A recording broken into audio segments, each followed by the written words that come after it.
Hari Om Swamiji. Hari Om, Hari Om. After you done.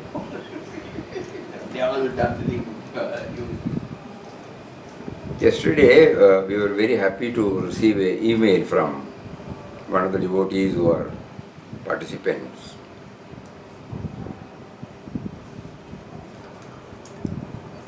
And she wanted some clarification on two aspects.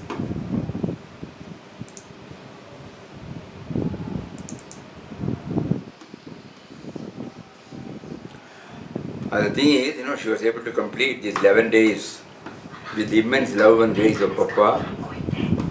In Quest of God, Parayanam was done for 11 days.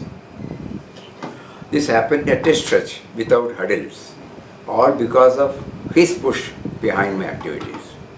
I am humbled by the love showered on me. Lots of points came up from my sadhana, including our outlook about not so good looking animals like pigs, etc. Papa has not left anything. Every page, every word seems like a lesson to be learned in different situations, including management principles, as a leader when your subordinates do not cooperate. In the next few days, I will write down the points for further learning. I need an understanding of points given in 85 and 131. Ramdas does not speak. The context is on one occasion, a certain friend came up specially to have a discussion with him on a religious point. His first question was, "Who are you?" "I am Ramdas," was his simple reply. "No, you speak a lie here," retorted the friend. "You are Ram himself. When you declare you are Ramdas, you do not know what you say. God is everywhere and in everything. He is in you, and so you are He. Confess it right away." True, dear friend, God is everywhere. But at the same time, it must be noted that God is one. And when He is in you and everywhere around you, may I humbly ask to whom you are putting this question?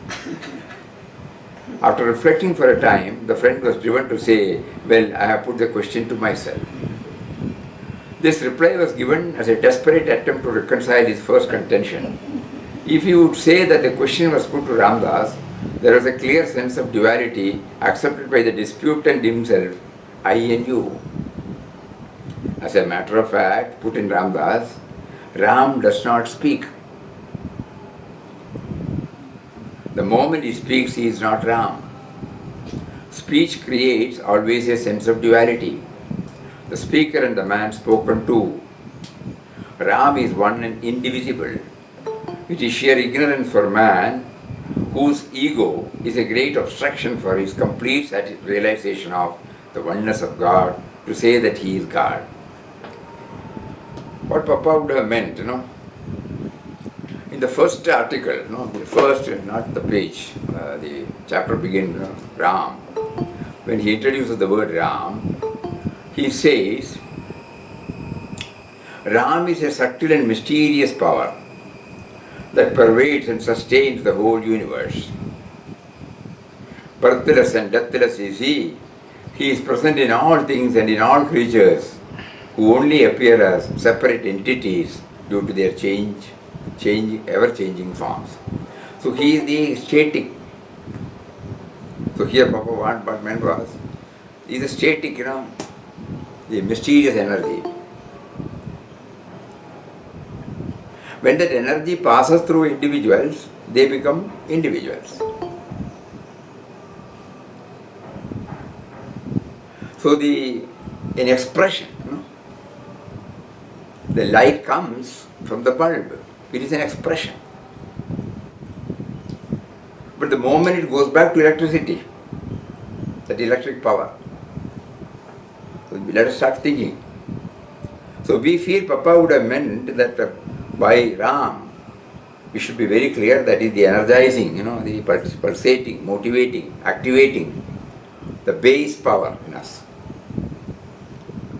That base power is one and the same. At that level, there is no thought level, so there is nothing to separate between you and me. The moment it starts expressing, expressions become different.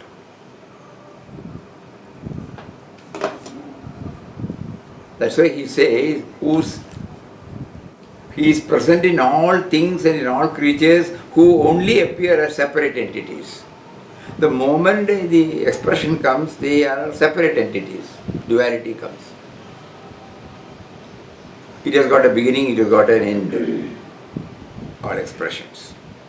But this is birthless and deathless,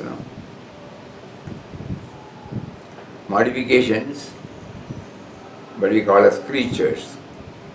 Everything has got a beginning and an end. So when he says it is birthless and deathless, you should know it is the principle. It is the mysterious power. The moment he speaks, he is not Ram. He is the expression of Ram. We should be very careful. God is behind us. Even this very, very word we utter, He is behind us as the mysterious power. Bereft of that power, I don't exist, agreed, but I am an expression of it. Only when they reach that merging state, that Aham Brahmasmi state, then all these arguments will not be there. We don't have to say that.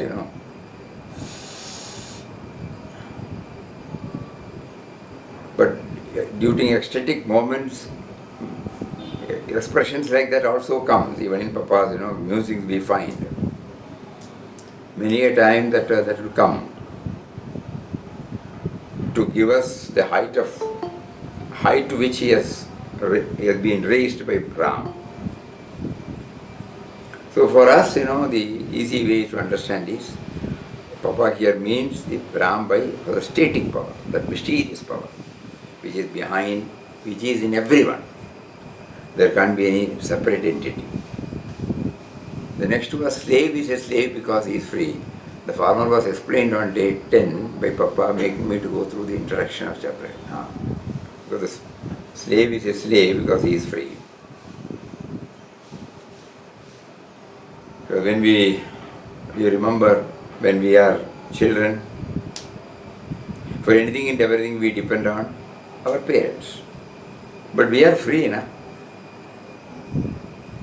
At the same time, we are dependent on them. You can say we are a slave, but a slave is a slave who is free in that sense. So when we know that God is our parent, guiding us, taking care, looking after us, no doubt we have no individual will. In that way we can say we are slaves. But at the same time, the moment we feel that we are what we are because of Him, then we are free. The so-called sense of individuality will not carry the burden of life.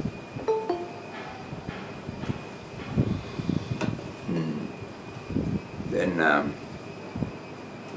okay, rest of the things. Okay. So we were very happy that this has triggered, This has triggered a moment where we try to go. As we said, in quest of God, whatever we get is only a comma, comma, comma.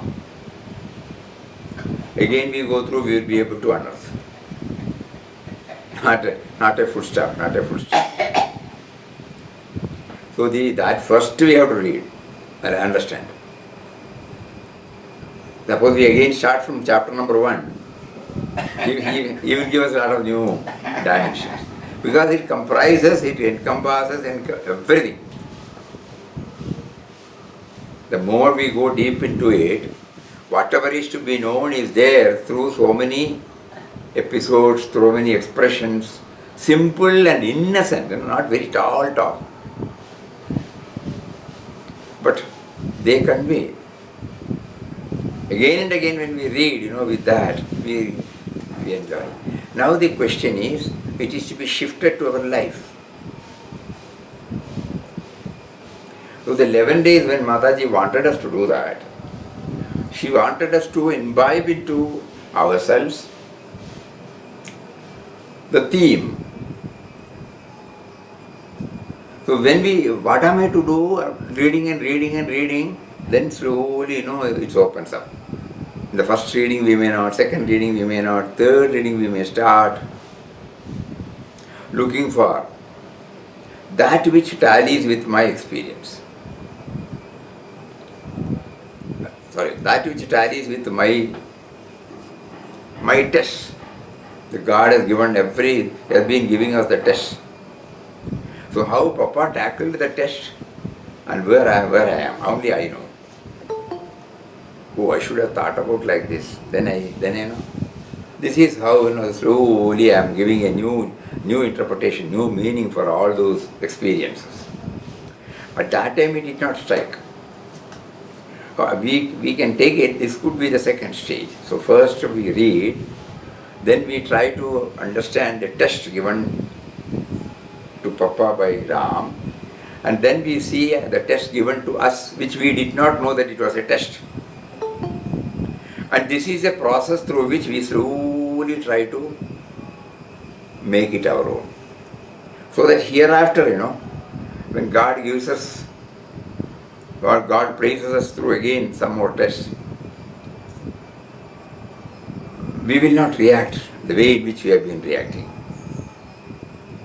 We may not be able to completely bring those values or react on those values, but we will find mysteriously, Puja Swamiji used to say, whenever any problem comes or anybody says, don't react immediately.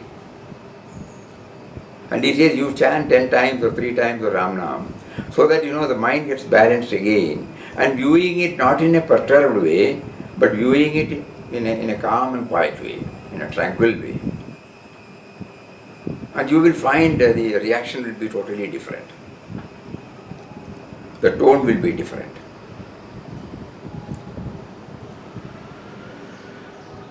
So the third reading or fourth reading, we will try to jot down. Every point we cannot, but some points may be there. That is why he prompted us to suggest what should be, while reading, what are the points that we have to look for. Just general guidance. There may be so many other points also, but we need some guidance in the initial stages,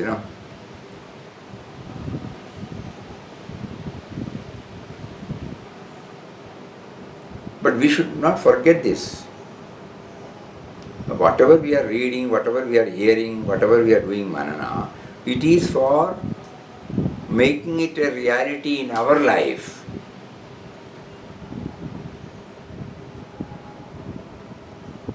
Virat Papa has completed his mission. We have to eke out the maximum from it, Chidanji Maharaj, that quotation. This is very important, very important. Please note. Daily life is an opportunity provided for us to exercise the spiritual dimensions gained during our inner studies, reflection, japa and meditation.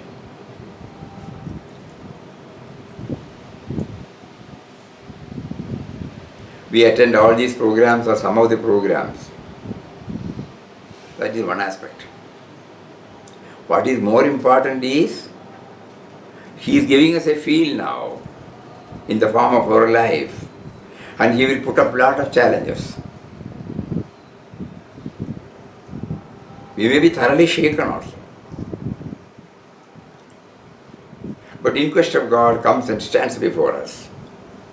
Hey, wait, before you react, wait.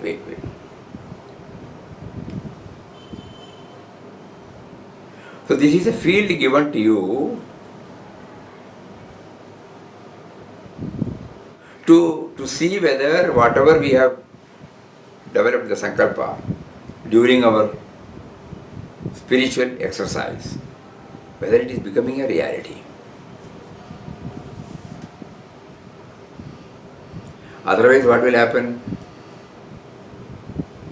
In Malayalam there is a word, Ellum Pacheri. The till and raw rice, white.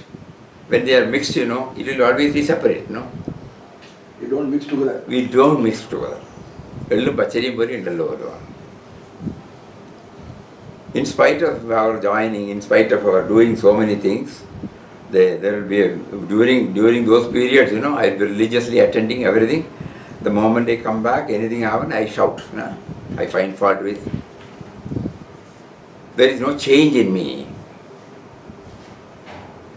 Absolutely, there is no change in me.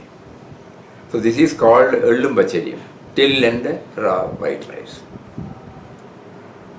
So it should not be. It should not be. So that's why here he says, daily life is an opportunity provided for us to exercise the daily life. Exercise the spiritual dimension gained during our inner studies, reflection, japa, and meditation.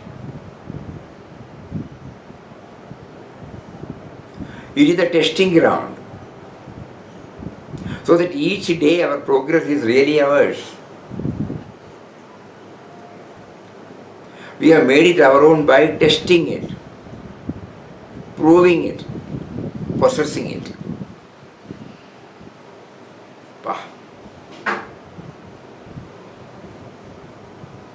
Just like when we learn cycling, then cycling, we don't need a cycle to remind us.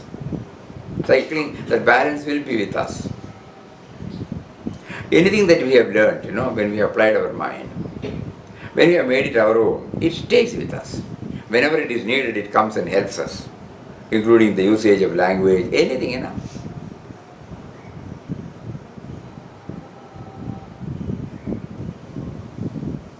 Suppose we are a farmer or a gardener, what is to be done next? Automatically it comes. Because we have been trying, doing in our life. Automatic. Swabhavastu pravartate, Bhagavan says in Bhagavad Gita. Na kartritvam, na bhoktirtvam, lokasya srijati prabhu, na karmabala samyogam, swabhavastu pravartate. I am not doing anything. It by swabhava it does. So that swabhava, of automatic. It should become. That is why even when the Mahatmas behave in such a loving way, inspiring way, they are not even aware that they are loving. They are not aware that they are inspiring people because it has become their, what do you call it? Natural for them. It has become natural for them, which they are not aware. So this is what is meant here now. It's a testing ground so that each day our progress is really ours. We have made it our own by having tested it, proven it, possessed it. Until it has been tested and proven, it is not our own. It does not become a part of us. This is what to most of us it happens. We have a lot of knowledge, a lot of biographies of many Mahatmas, what they have done. Why Mahatmas, any good thing, we would have definitely heard. It must have given us some joy. But then what happens?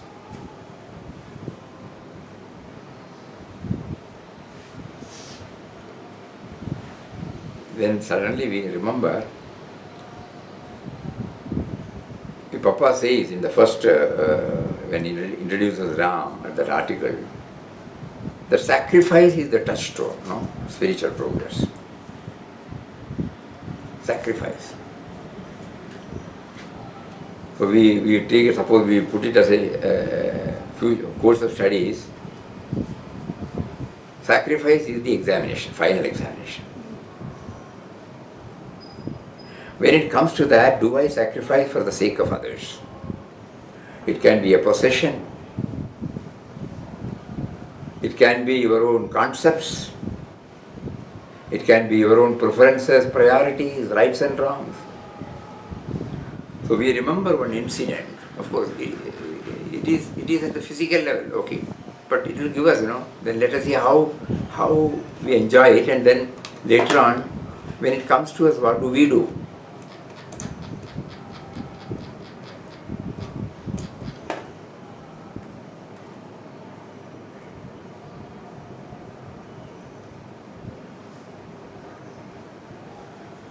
The litmus test of spiritual progress is sacrifice. A little boy sat with his parents in their cozy home. He said to his mother, Mama, you have the kindest, prettiest face in the world. I wish I could look at it forever. As he uttered these words, his glance fell on her hands. They were twisted out of shape, badly deformed. Why, Mama, yours must be the ugliest hand in the world? I can't bear to look at them. The father took the little boy on his knees. Let me tell you a story, he said gently. Once upon a time, there was a little baby who was sleeping peacefully in his cradle when the cradle caught fire. What happened to the baby? Asked the boy. The nurse who was supposed to take care of the baby ran away in alarm. The father continued. But the mother saw the fire, rushed to save the baby. She found that it was impossible to lift the baby through the surrounding flames without hurting him. So she bet the fire out with her own hands. Her hands were badly burnt. It took months before they could heal. Even then, they were left badly scarred. What a brave mother.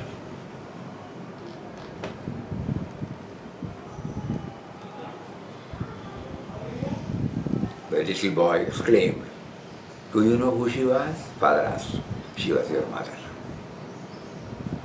Her disfigured, scarred hands were the ones that saved your life, said the father.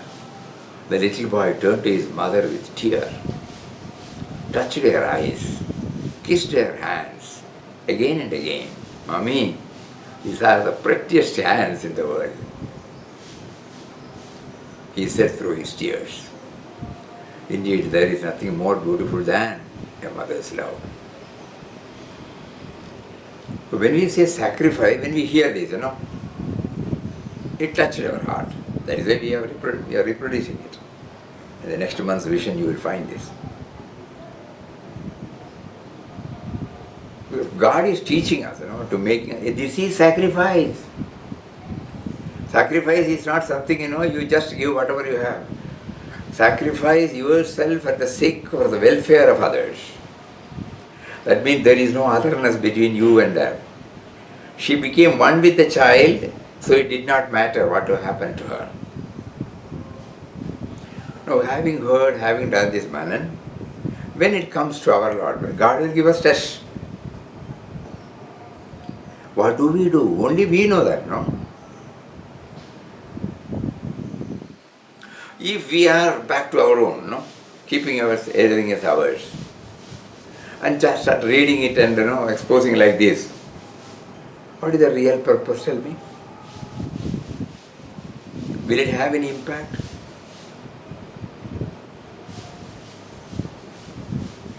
So that is why Chidanji Maharaj says, this is a satsang, this is a reflection, manana. It should become a part of me.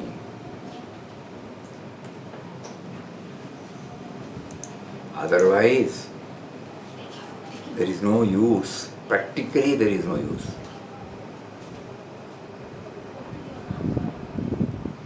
We will be able to say, Papa, in some other ways, you may know so many things, you may have a good language to perform, you may have the dexterity to perform, but that is of no use if you have not developed love.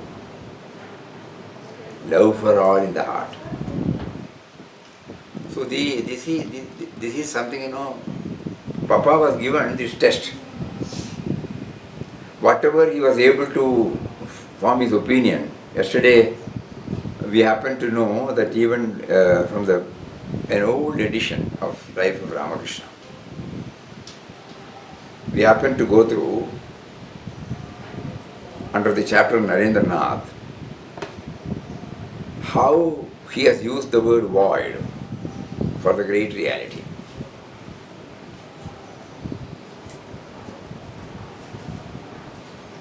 Papa, according to passage to Divinity, Chandrasekhar Rao has written that during that struggling period, 20 to 22, he was also, God saw to it that he goes through the works of Swami Vivekananda, Swami Ramatirtha, and Yoga Vasishtha. So till day for yesterday we were under the impression that the void concept, great void concept, could have come from Yoga Vasishta. But yesterday when we went through that, where Narendranath, Vivekananda also says about his experience, the first experience, in his second visit, he brings out the word void.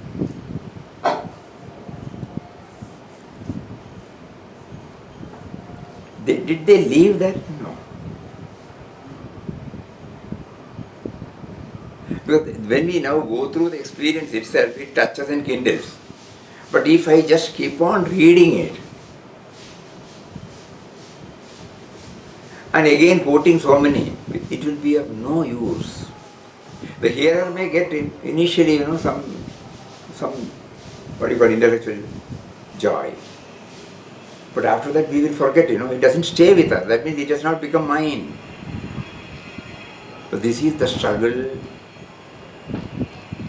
we should become aware while going through In Quest of God. The book In Quest of God brings out this truth through Beloved Papa's application of spiritual dimensions in every moment of his daily life. This is the most important lesson. No?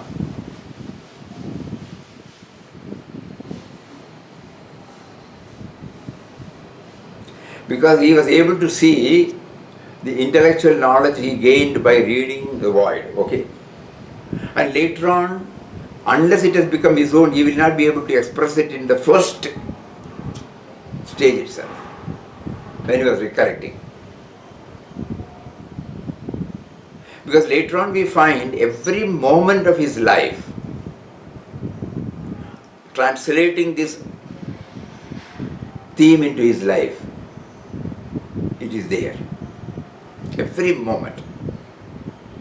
So he is teaching us. Spiritual dimension is okay, Ramnam is okay, Bhajan is okay, Satsang is okay, Swadhyaya is okay, everything is okay. But when he gives you, tests you, when he puts you on the field, to what extent you implement, what do you call it? To what extent you have absorbed and you are reacting to the events and the individual based on that. Only that person will know. Nobody else will know.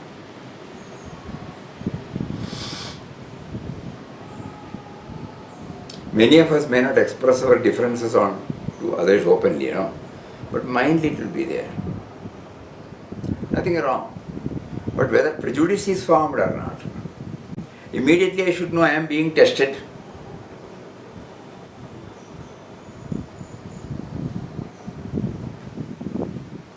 So this is the one, every day, before we go to the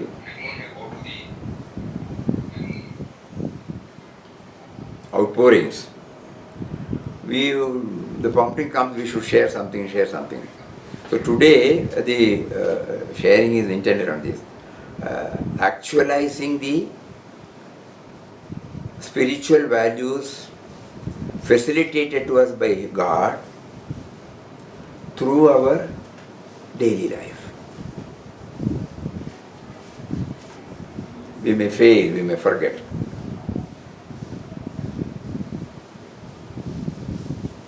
But IQG will stand, in quest of God. Hey, what are you doing?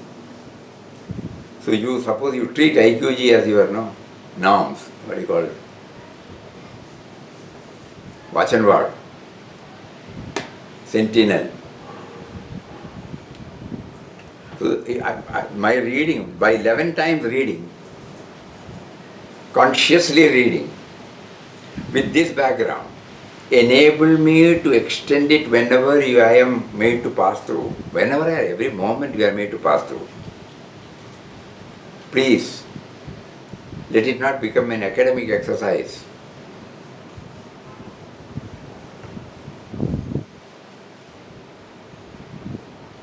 Tasmat sarveshu kaleshu mam anusmaredhyacha. So at all times and in all places, fight the battle of life remembering me. That's what he says in Bhagavad Gita. Same thing. In quest of God, he says, whatever may be the situations, objects, persons, see me, see me, see me. So our prayer is, otherwise, bluntly speaking, as soon as the program is over, the me and mine comes back with its full force.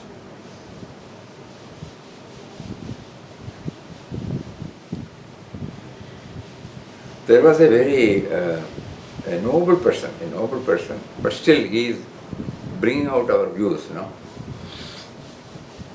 In Malayalam, there is a tradition of rendering Mahabhagavat, Srimad Mahabhagavat, in 7 days, Bhagavata Saptaha. So he used to go to Delhi, and there is a Ayyappa temple there. But someone, we know him very closely, he used to attend. He was in Delhi at that time. So when we met him, after some days, he told us, yesterday, a few days back, the Bhagavad Satsang was conducted by such a great Bhaktottama. And when everything, on the last but one day or last day, he said, I am telling that Lord is there at all times, Lord is taking care of us. If we hear His glories, we are free from all impurities. I have been telling this for so many years, but still I am there where I am. Tears were coming, So why are you, Lord, you are making me to say this, but why are you not making me feel that it has entered into my heart? It is a big eye-opener. He was a noble person. That means, like Papa, when we hear the outpourings, yesterday Sri Krishnaji was asking, why he still felt, So that means his purity, because they want A plus in everything, not in one, out of 7 subjects, suppose we have got A plus in 5, and the other one is only A. You know the difference between A and A plus, So still I can say that I am not fully A plus. So that kind of feeling, So when we hear that, even today we remember, this we must have, about 20, 30 years back, this dialogue took place. But it has gone so straight in our mind. Oh, we may be doing Ramnam, we may be doing Bhajan, we may be doing Swadhyay, we may be sharing thoughts, we may be quoting from here and there, so many things are happening. But only we will know whether the degree of purity we have achieved. Others will say so many things about us. Because of their love, Puja Swamiji used to say that love has got an act of exaggerating. Oh, you are this, you are that, you are that. Not that they want to, they are hypocrites. Love, when it is, it has got a knack of exaggerating. So similarly, we should be very cautious. Spiritual aspirants, sadhakas should be cautious. Even when the person touched his throat and immediately when it got cleared, then you are Mahatma, you have got a supernatural power, something like that he said. Immediately Papa says, no, Ramdas does not possess any power. It is your own faith that has cured you. What has come from him goes back to him, So that sort of alertness should be there now. So in quest of God keeps on reminding of this. That is a very important point. Every day, whatever we are doing, are we stretching? Probably we feel Mataji would have meant by the time we reach the 11th, Just like one of the devotees have written, no? So many commitments, so many inner commitments, so many, it's not inner commitment, what do you say that? So many convictions, it come out. I must do this, I must do this, I must do this. I should not slip away, I should not. That's a tangible gain, no? It cannot come from 1 or 2 or 3 or 4. So Mataji fixed it as 11. Why we are mentioning, it should not be we also did 11 times. Apparently that 11 times did not then give us this, what you call, this probing deep into it. We did not know why we were asked to do it. But there was a strong, what you call, prompting. Otherwise, how can we do for 11 days? To sit for 3-4 hours at a stretch. There is something about which we were not aware. And Mataji was instrumental for this. But now we realize all those things were the contributory factors for now going very deep into the teachings.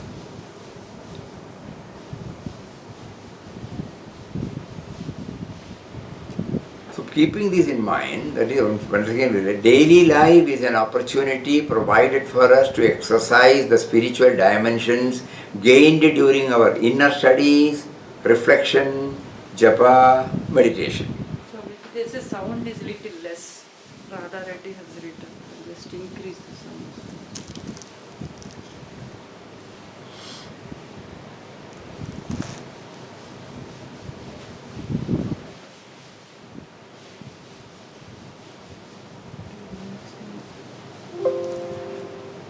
Hari Om. Is it okay?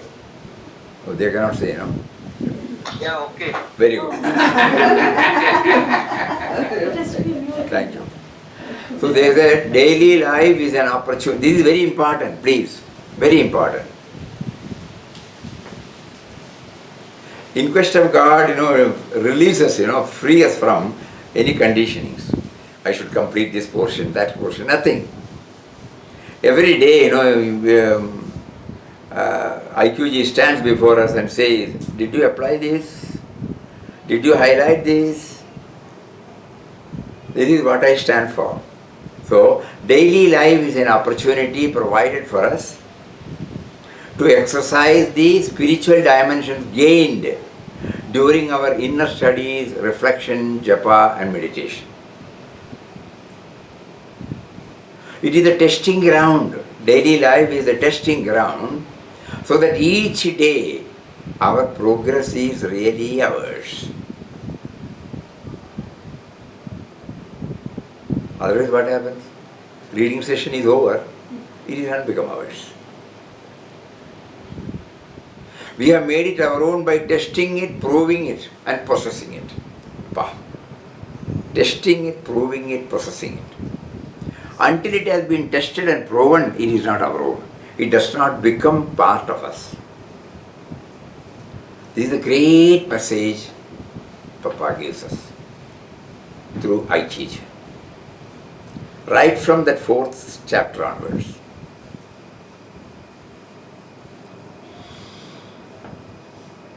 Of course, not only in 4th chapter, right from the first introductory article to chapter number 1, 2 and 3 and later on. So many spiritual values are there.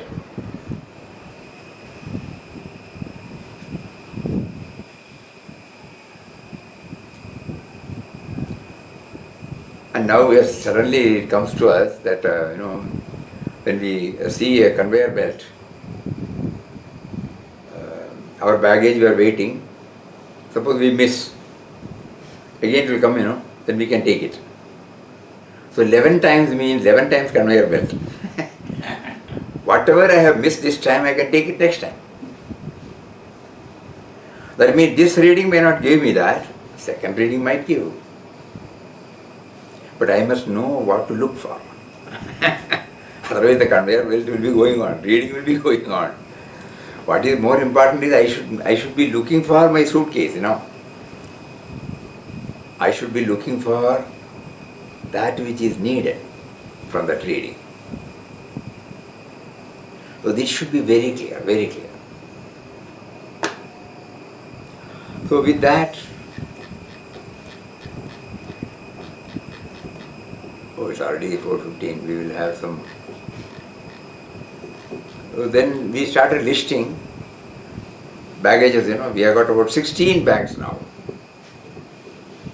There would be many, but at least 16 the airport has permitted us to. The first baggage is understanding the great void. Like that we are listing, we will take it up one by one from tomorrow. Elaborately we will go through that tomorrow, half an hour. But let us be very clear about it. It is not just viewing the baggage and taking it, processing it of my own. Otherwise it is there, it will be going. I will not be able to own it. It doesn't become mine. It doesn't become mine. Yes, so with that background we will go back for our usual sharing of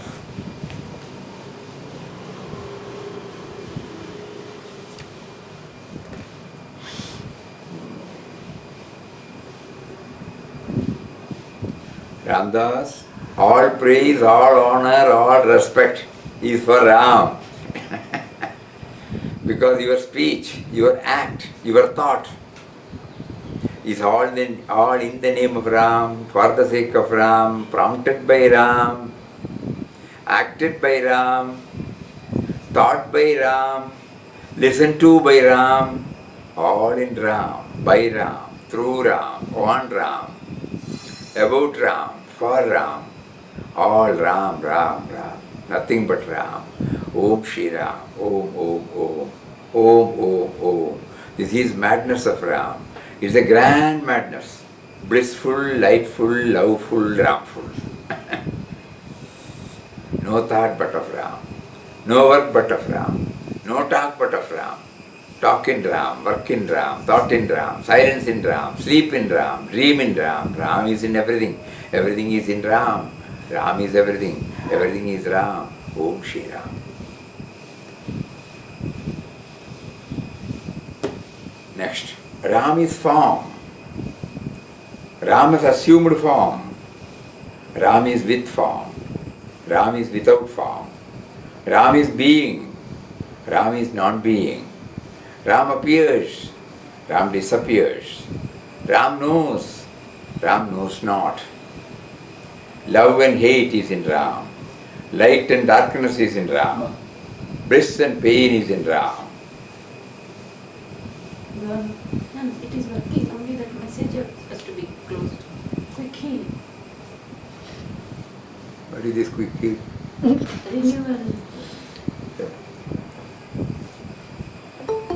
Free from love and hate, light and darkness, bliss and pain, wisdom and madness, strength and weakness. Om.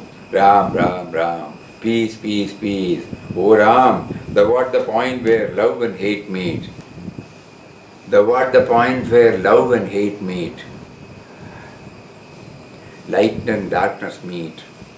Bliss and pain meet. Wisdom and madness meet. Strength and weakness meet. Om Shri Ram, thou art peace, stillness, unchangeable, unshakable, eternal, infinite, all-powerful, inconceivable, incomprehensible.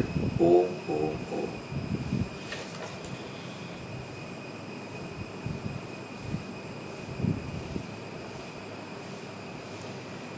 Dandvaditam Trigunarehitam, we say,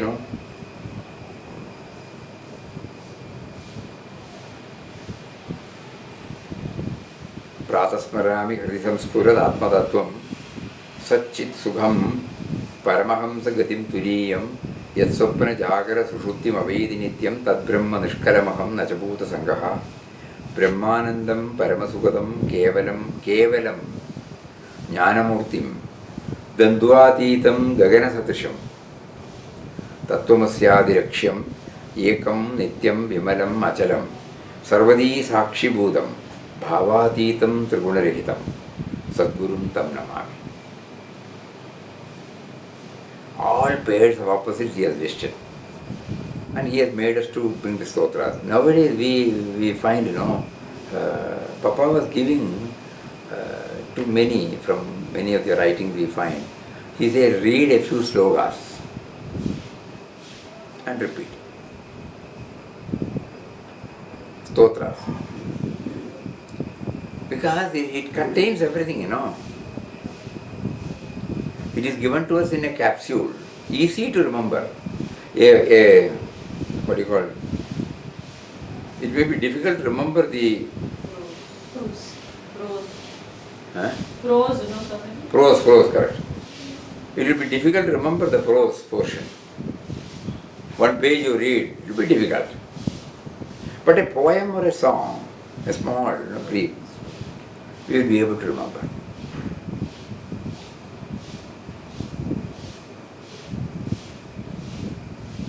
Even to Puja Swami Sachidanandaji, when he went to Rishikesh, he has shared this, but worth sharing. All these things should be repeated and repeated and repeated. The Papa wrote back with his blessings, but there he gives us so many points. He says, you know that your life is entirely dedicated to God. First one. As an aspirant, I should know. Feel conscious of this at every moment. My life is dedicated to Him, not for anything else. This thought itself will help you in realizing the goal. Do sadhana in a disciplined manner. Be regular in your early morning meditations. Mind will be so fresh, Avoid tamasic influences, either from within or without. Temptations, everything. That which we have now, at the moment we have labeled it as negative or downpulling or opposing. Those things, tamasic. So, avoid tamasic influences, either from within or without. Do not get involved in any external work, however exalted it may appear to be. Concentrate on the sadhana.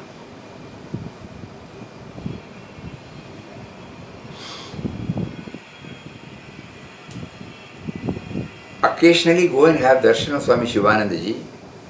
His company, even for a short while, will be a source of inspiration to you. Because there is a proven, whatever we have read, whatever we are trying to understand, here is a testimony there in the form of a Mahatma. Keep before you the central truth that God dwells within you and that you are His manifestation. Let your mind always dwell on Him. Let Ram Nam ring on your lips whenever you are not doing any meditation or reading. You may reduce reading to the minimum. Learn by heart stotras that elevate your mind. That's why we are remembered again. Be free and cheerful like a bird and feel assured that the divine is at your back. You are sure to reach the goal. So many instructions packed in that particular letter.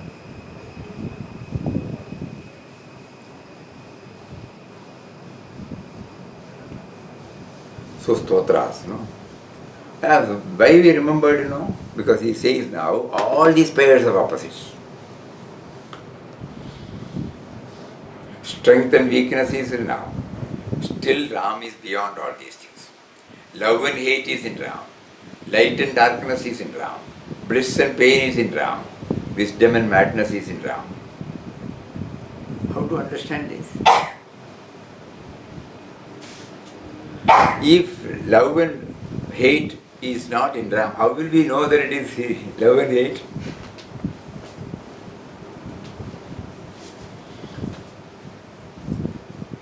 unless it comes from within, no? So everything is there. The source is from him. All pairs of opposites. But what happens is when it comes to expression, we have demarcated. Because we are viewing it from the individual angle, and so we call it as dandvas. When it is viewed from the universal angle, we will not name it as dandvas. For example, one part of the world will be always luminous now, the other part will be in darkness. From this level, this is now daytime. For us, it is daytime. If I view it from the individual platform, yeah, it is only daytime. Suppose I raise to a higher level, universal level. Suddenly I find, we can mentally visualize that we are above this, and then we find one side is darkness, the other side is light. So this light and darkness, we say that from the individual standpoint. From the cosmic standpoint, there is nothing. At the same time, both are there. That's why he says, love and hate is in Ram. Light and darkness is in Ram. Bliss and pain is in Ram. Wisdom and madness is in Ram. Strength and weakness is in Ram.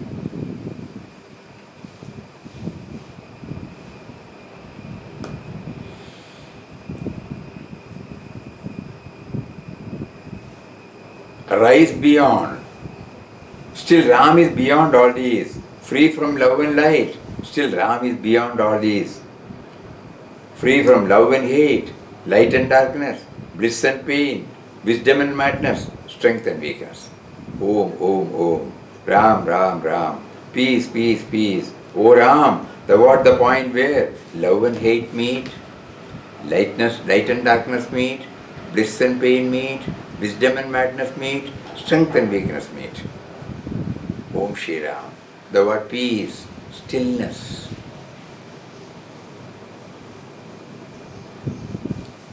Unchangeable, unshakable, eternal, infinite, all-powerful, inconceivable, incomprehensible. Oh, oh, oh.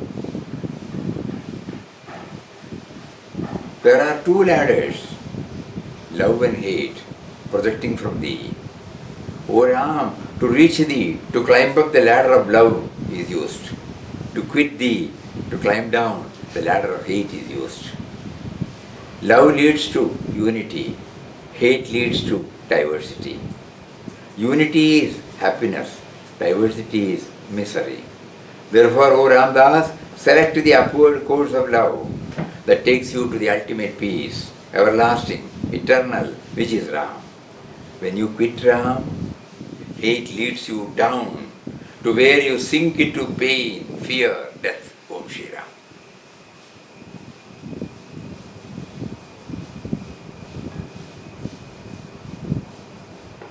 There are two ladders,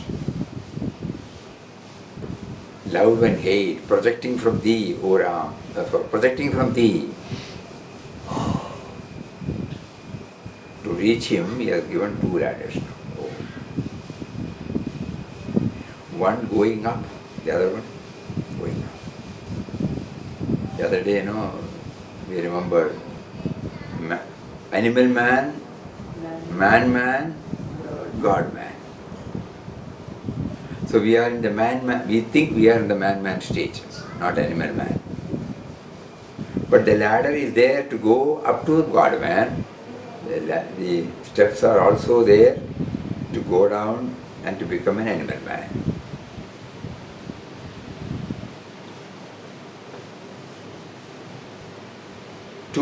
There are two ladders, love and hate, projecting from thee.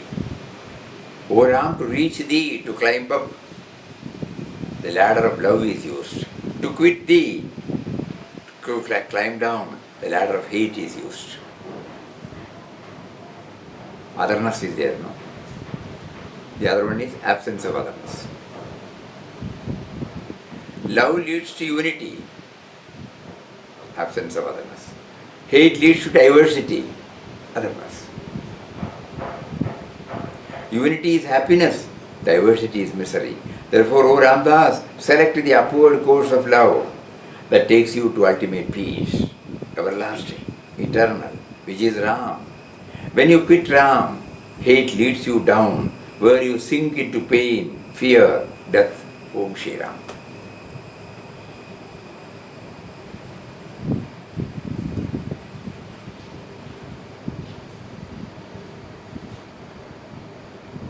So this is another lesson, no? An implied lesson is there.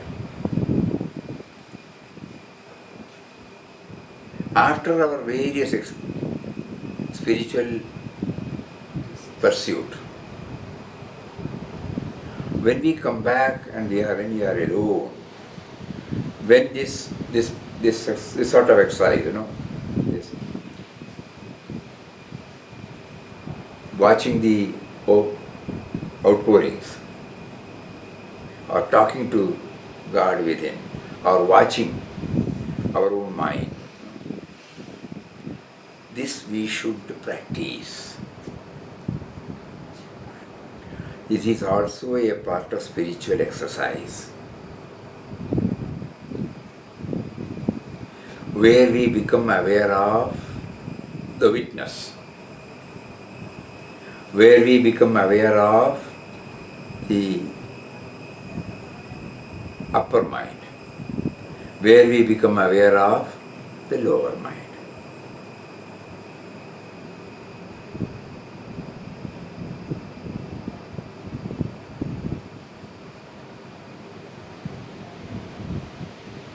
So that we get more and more clarity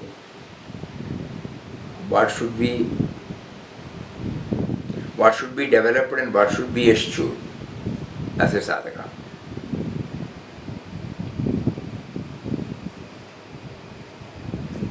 Outpourings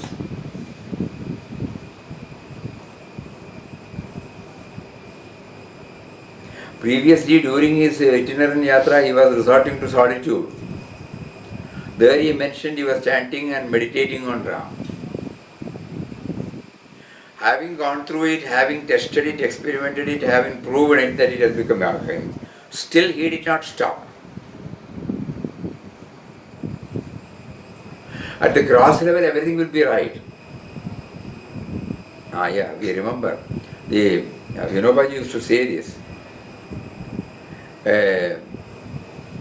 Muddy water, where it is kept in a safe place, where there are no disturbance, slowly you will find the mud gets settled down at the bottom, and you will see the pure water out on the upper side. So looking at it, suppose we feel it's pure water. He says, just put a stick.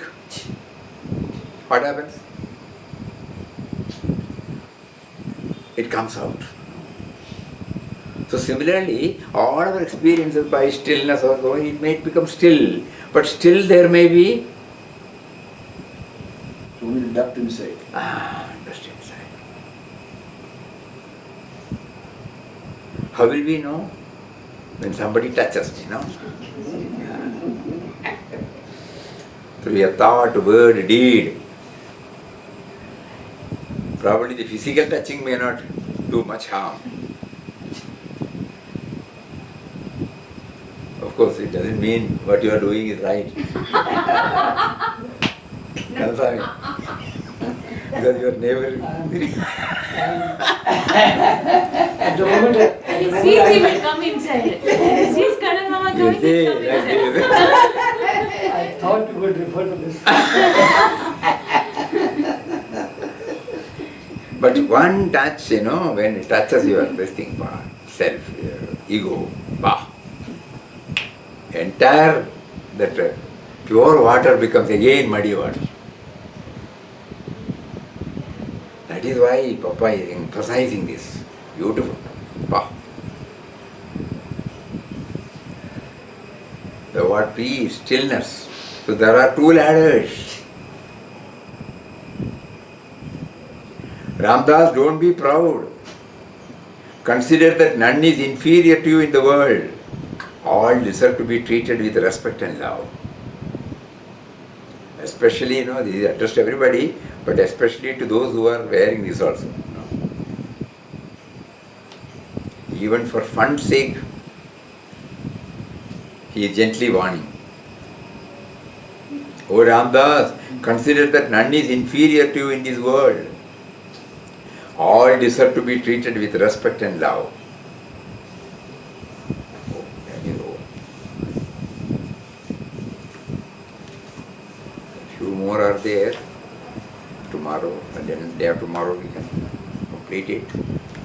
And then, of course, complete means complete that portion. Dwelling on that portion will be completed. But I don't think an inquest of God will leave us so soon. Every time we thought, this will be, we can have and take up. No. I think it looks as if its grip on us is very, very firm. So, kindly remind ourselves again and again and again that Mataji meant this 11 times at a stretch in 11 days. It is with an idea to really go deeper, deeper, deeper into what for IQG stands. Day after tomorrow also we will take up. First we should know that what to look for, Conveyor belt, just have it in your mind.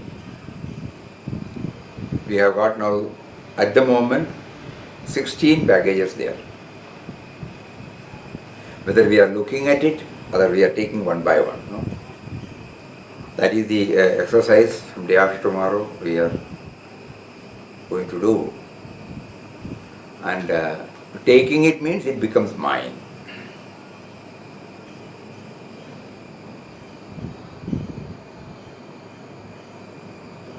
That part only, God alone should help us.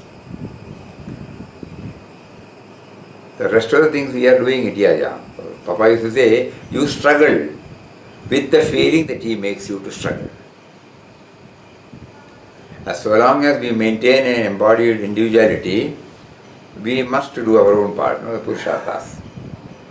But as a spiritual aspirant, one more dimension is there.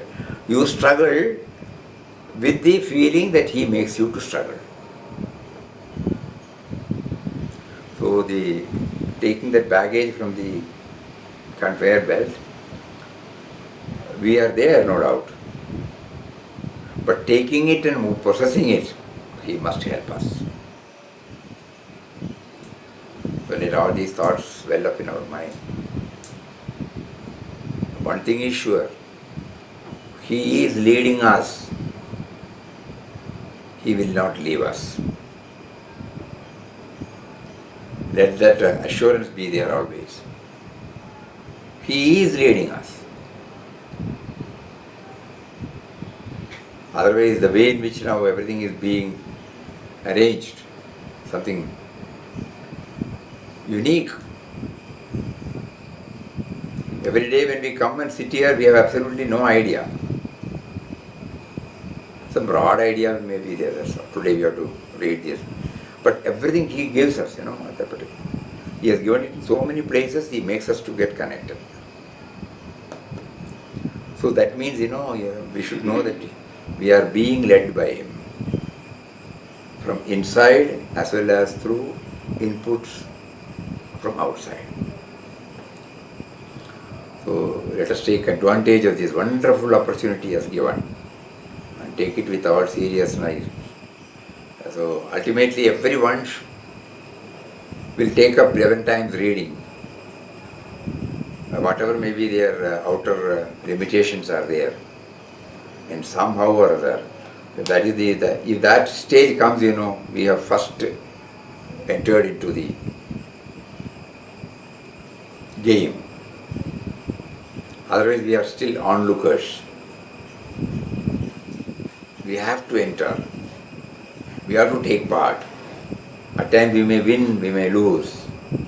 But that experience will ultimately make us to win. So far we have been onlookers now. That should go. We must enter into it. So, ashram is planning, but we don't know. The sankalpa is that we will have such a program in December. By that time, if the, what do you call this, And then lockdown. quarantine business is stopped. If somebody comes from outside Kerala now, they have to be there for 14 days. Inside Kerala, they have lifted. So similarly, if they lift, it will be easy. If they don't lift, we will be requesting devotees to make a provision to sit here for 14 days also. So, and that 14 days will be used for these 11 days, in their own room probably. So limited, because suppose we have to cater, ashram has to take care of them, it will be difficult if there are so many numbers. So a limited number we will have, and we will experiment this, and in their own room they will try to go through for 11 times. If the situation, Papa, changes, then it can be done. Even then, everyone will do it only by himself. It is not that one reads and everybody hears. No. It is an individual sadhana, 100% individual sadhana. But probably it can be done in an open, that's all. Not necessarily in a particular room. The timing, everything we will sort it out. Ramnam will be there, ashram program will be there, Sharira Shama will be there. So all mixed together, we are trying to get a program, evolve a program by December, which will be made known to everybody by October or November. We are watching how Papa is going to take away these corona strictures. What is more important is, let us prepare ourselves now that we are going to have 11 times reading at a stretch. That means every day we will be covering the reading, we will be noting down, we will be watching our own life, and then the conveyor belt, should come to us, whether it is becoming my own. Hari Om. Om Shri Ram Jai Ram Jai Jai Ram Om Shri Ram Jai Ram Jai Jai Ram Om Shri Ram Jai Ram Jai Jai Ram Om Shri Ram Jai Ram Jai Jai Ram Om Shri Ram Jai Ram Jai Jai Ram Om Shri Ram Jai Ram Jai Jai Ram Om.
Om Sri Ram Jai Ram Jai Jai Ram Om Sri Ram Jai Ram Jai Jai Ram Om Sri Ram Jai Ram Jai Jai Ram Om Sri Ram Jai Ram Jai Jai Ram Om Sri Ram Jai Ram Jai Jai Ram Om Sri Ram Jai Ram Jai Jai Ram Om Sri Ram Jai Ram Jai Jai Ram Om Sri Ram Jai Ram Jai Jai Ram Om Sri Ram Jai Ram Jai Ram Om Sri Ram Jai Ram Jai Jai Ram Om Sri Ram Jai Ram Jai Ram Om Sri Ram Jai Ram Jai Jai Ram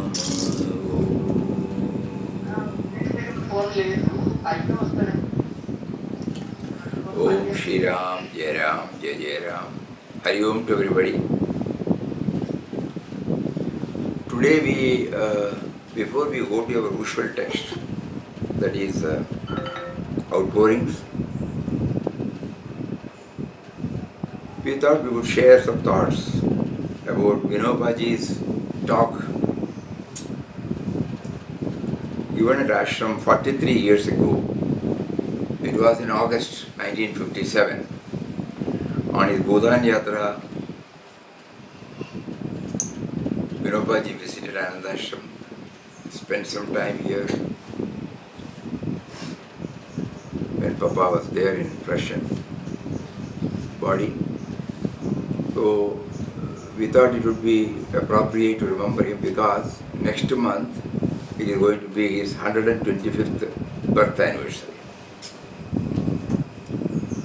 He was born in 1895. Everybody knows about Vinobaji, those who have been associating with the ashram.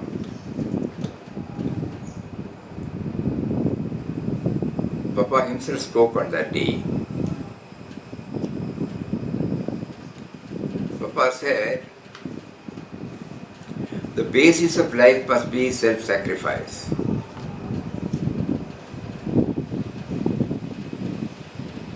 Self-sacrifice should be there if you want to be useful to society, to the community, to the nation, to the country and to the world at large.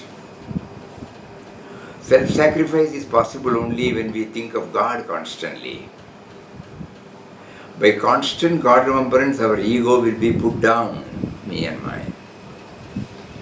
If we work without putting down the ego sense, we shall be doing things ostensibly for the good of others, but really for our own self-adulation, appreciation. So the basis of our life should be God.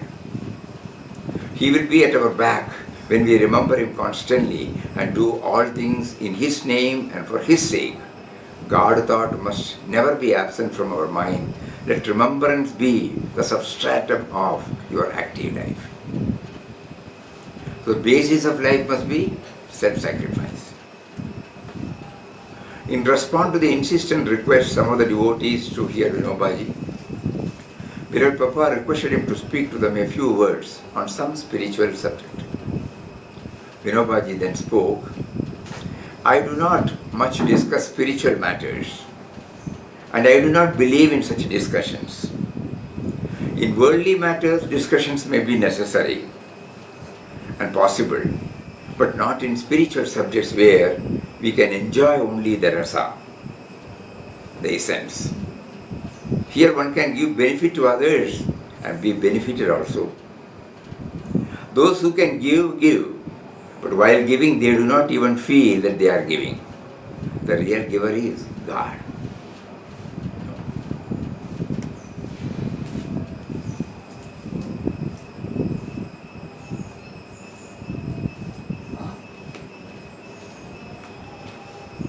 That is how I feel.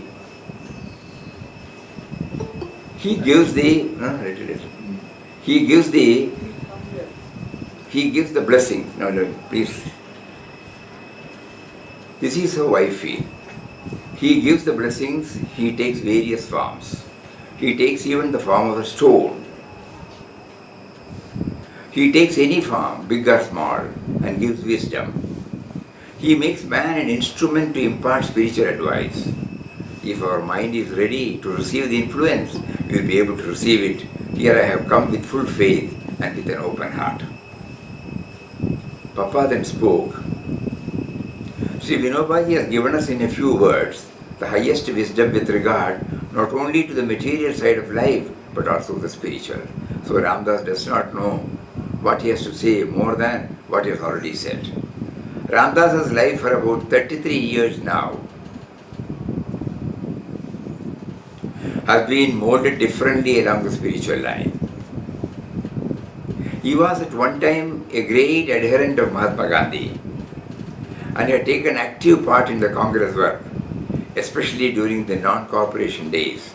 Later on, God willed that he should live a life dedicated only to him and spread the glory of his great name. To fulfill this object, it was that Ramdas was freed from all activities of normal life. He was taken over by him and made to go to so many places in India. The great tour, Bhutan movement, in which Vinobaji is collecting crores of acres of land so that all can possess and enjoy them and live in a freedom of happiness. Man, when he is serving another as an employee, is a degraded creature. Man must stand on his own legs, cultivate his own land, then live a life which is independent and cooperate with others so that others also may derive the benefit of his labor and thereby make a happy society, a happy community, a happy nation and a happy world. This is the great mission which God has entrusted Vinobaji with, and he is successfully carrying it out. We can see all this from his life of perfect abstinence and dedication with the background of a divine consciousness. Ramdas a few minutes ago had talked to you this very subject. He said that we must have a spiritual background to our life. We must, through constant remembrance of God, develop the awareness of the self, the divine consciousness. Smaran or remembrance will continue as long as duality persists. There is then the feeling of a devotee and God. When this sense of duality disappears, we realize that we and he are not different. Then the remembrance as such disappears and we attain a divine consciousness which is the basis of our life. Then it is that we will be really doing good to others. We will then dedicate our lives to the good of others and we will offer everything we have for the uplift of happiness of others. Sri Vinobaji's mission is to make everybody happy and stand on his own feet. Such a society we have to form in India. The message of the Rishis is that everyone is the Supreme Brahman. Let us realize this truth and be fearless and live and move with others in a spirit of equality, mutual help, cooperation, and thereby contribute towards the harmony in the life of humanity as a whole.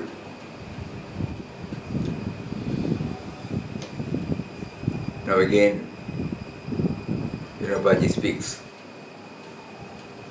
Ramna will counteract atom bombs. This was on 17th August 1957. We are on 28th, 27. 10 days back. 43 years and 10 days now. This is the last week of my Kerala Yatra. I will go to Mysore state by the end of this week, leaving Kerala, where I have spent nearly 18 weeks very happily. I am indeed happier that at the end of my tour in Kerala, I could come here to Ananda Ashram. 53 years now, not 43 years. 1957. 43. 20. Oh, 63 years. Plus 47. Oh, we got stuck in 2000. 63 years, correct. 63 years. And 10 days. Exactly. On those days there was no Karnataka, it was Mysore state. So that's why he says, I will go to Mysore state. From here he went to Mangalore. By the end of this week, leaving Kerala, where I have spent 18 weeks very happily. I am indeed happier that at the end of my tour in Kerala, I could come here to Ananda Ashram. This ashram seems to be linked with the whole of Bharat, nay, the whole world. But what is more important is that this ashram is situated in Kerala. When I inquired as to which language is spoken more in the ashram, I was told that it is Malayalam language. That is good. Light pervades everywhere, but goes from near so far. So also, this ashram gives light not only to distant places, but also to nearby places. In Kerala, enthusiastic workers have pledged themselves to a dharmakarya, setting up of Gram Raj, Sarvodaya, Service, Shanti Sena, and elimination of private property. That is not easy. Still they have ventured upon such enterprises and have started speaking that language. But by whose power can these things be done? It is not possible by ordinary human power. And those who have undertaken such great things are after all human beings. Behind them, spiritual power, the power of love is necessary. Such spiritual power could reach every worker and organizer, and institutions like Ananda Ashram can, I feel, do that. There is a reference in the Upanishads which can be given here as an example. In the mornings, birds come out of their nest, go to distant places. After finishing their work there, they return to their nests in the evening. These nests give shelter to those birds that wander about for the whole day. So also such institutions as this ashram will prove to be shelters for the workers in the Bhutan field. Those who are in need of spiritual aid and inspiration can come here and have them. Those who are here can also go out even when their services are sought and give guidance. In this way, public workers in Kerala can be connected with this spiritual institution. It is by God's will that at the end of my tour here, I was able to visit ashram. That is how I feel. In the world there is nothing but God's will working. But we say God's will works in certain cases, and in certain other cases we think we do the work. Still, there are certain things about which, however much the ego may claim them to be its own, we cannot say that we do them. Thus, I cannot say that I came here of my own will. There was a talk that I was to go from Territory to Mysore direct. But at last, it so happened that I had to pass this way and visit this place with the Sarvodaya workers. You all know that the present world situation is unsteady. Science has considerably advanced. With this advancement, people should be able to draw strength and happiness from it. But it is used now for destruction. Fire can be used for cooking and other constructive purposes. At the same time, it can be used for destruction also. Fire itself is non-moral. So is science. It can therefore be used and misused. The wise will use it for happiness and the ignorant for distraction. Why is this destruction going on today? Heaps of atom bombs have been manufactured. Still more are being got ready. When they will be used for war, you can't be sure that they will destroy the whole of humanity. But until the war starts, these bombs do not remain quiet. Scientists go on experimenting with them. They explode them for tests in some distant hills, islands or desert. The results of such experiments, however, spread far from the places where they are conducted and are not beneficial for mankind, for the whole atmosphere is contaminated. As a result of the radioactivity produced by such tests, scientists say that even the children of future generation will be unhealthy, undeveloped. Some of them will have their eyes or ears not functioning, thus they will be angahinas. I read something in the papers today. In the far-off Pacific Ocean, some experiments of atom bomb are going on. As a result of that, the whole world atmosphere is being poisoned. Thus it is reported that a large number of fishes were found dead in the lake of Kashmir. Scientists say that the fishes died on account of some radioactivity in the atmosphere and the fall of radioactive rain in the lakes. This is wonderful. This is a wonderful thing. See where the explosion took place, where the fishes died. It is clear that the whole atmosphere is being badly poisoned by nuclear tests, and these people are multiplying their bombs. In India, our ways are different. Today in this ashram, I saw a different heap. I was taken to the ashram library, office and other buildings. There is a room, the Ramnam Japa Yajna Mandir, where there are a number of cupboards full of Ramnam books. I remember that when I was young at Baroda, there was a Murti of Hanuman near our school, and the students every Saturday used to write Ramnam on strips of paper and paste the paper clips on the body of Hanuman. Thus every student pasted a slip on the Hanuman, and over that Sinduram was smeared. Again Ramnam paper strips were pasted on it, so it went on. It was after all children's play. I saw today the same play in this ashram. The Ramnam Mandir here is a treasury which contains the papers on which Ramnam is written. What will be the result of that? The atmosphere will be filled with pure, sweet atoms of nectar everywhere. Unlike the explosion of the atom bombs that caused the death of the fishes in the distant lakes of Kashmir, these Ramnam books will surcharge the atmosphere with the nectar and give peace and joy even to the people of America and other countries who make the atom bombs. This is the way of our mad India. This sort of madness is possible only for Indians. Lin Yu Tang, a great Chinese writer, says that from ancient times, India has been a God-intoxicated land. The same madness continues even today, and it is surely an honor to India. In other places, atom bombs are piled up and are increasing, while here Ramnam books are piled up and their number is increasing. You may wonder how this paper on which Ramnam is written can stand against atom bombs. By the explosion of an atom bomb, not only the papers but the writers of Ramnam will also perish. So how can Ramnam help? Some may ask. But our faith is wonderful. It is such faith and power that have saved India so far. Otherwise, India would have been long ago vanquished by foreign invaders. Rome has been conquered. Greece too has been conquered, and their samskaras have all been buried. But India still lives and remains free, and her samskaras also still remain alive and continue to flourish. India has withstood many foreign invasions.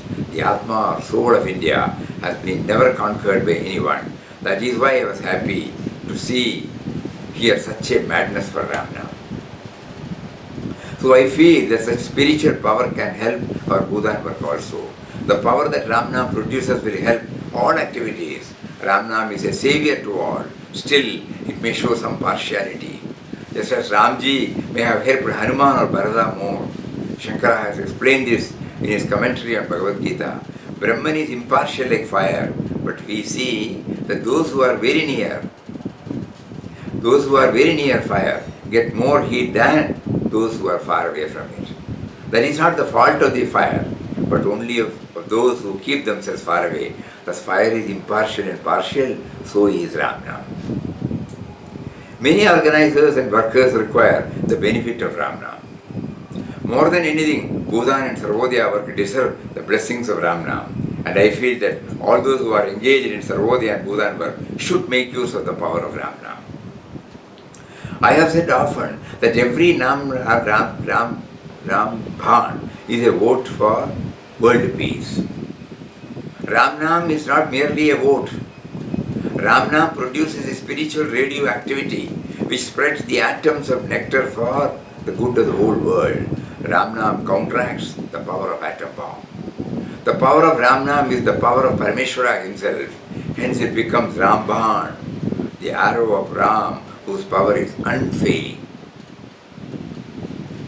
I wish that there should be close cooperation between those who are engaged in this Buddha and Sarvodaya movement and those who are in the ashram. The need for such a union is laid down in our Shastras also. In the Rig Veda, a devotee says to Indra, "O Indra, you and I should unite with each other and become one." Here Indra is none other than the Supreme God, Parameshwara. He who sees everything is Indra. The devotee's prayer to Parameshwara is, "O Lord, you and I should become united and then great things can be done." That means there should be synthesis of Karma Yoga and Bhakti. The Karma Yogi must have the humility to take the help of Bhakti. Bhakti Mata should have the love to give the proper nourishment to Karma Yoga. Bhakti is the mother, Karma Yoga is the child. The mother fulfills her great task through the son, and the son gets his nourishment from the mother. This union is taught in the Gita also, in the dialogue between Arjuna and Krishna. Everywhere it is mentioned that Bhakti and Karma should be combined. I expect such union of Bhakti and Karma Yoga in this ashram. I have clearly explained this point in my book, Gita Pravajan. Again, let me say that it was by God's will that at the end of my journey in Kerala, I and the Bhutan workers came here. Let us realize the divine purpose that underlies this incident. I do not want to take your time by lengthening this speech. Now for 5 minutes, we shall pray to God. Some of you have been standing so far.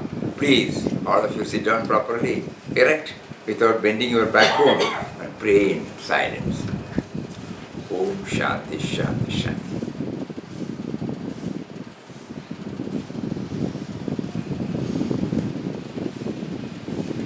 Though we are all staying in ashram or we are all connected with the ashram, though we have been visiting the Ramnam Japa Mandir, Ligita Japayatna, because of its close proximity, we may not know the real powerhouse. So now and then we need, this is to be reminded in our words. Today, by hearing these words from Vinobaji, a great highly evolved soul,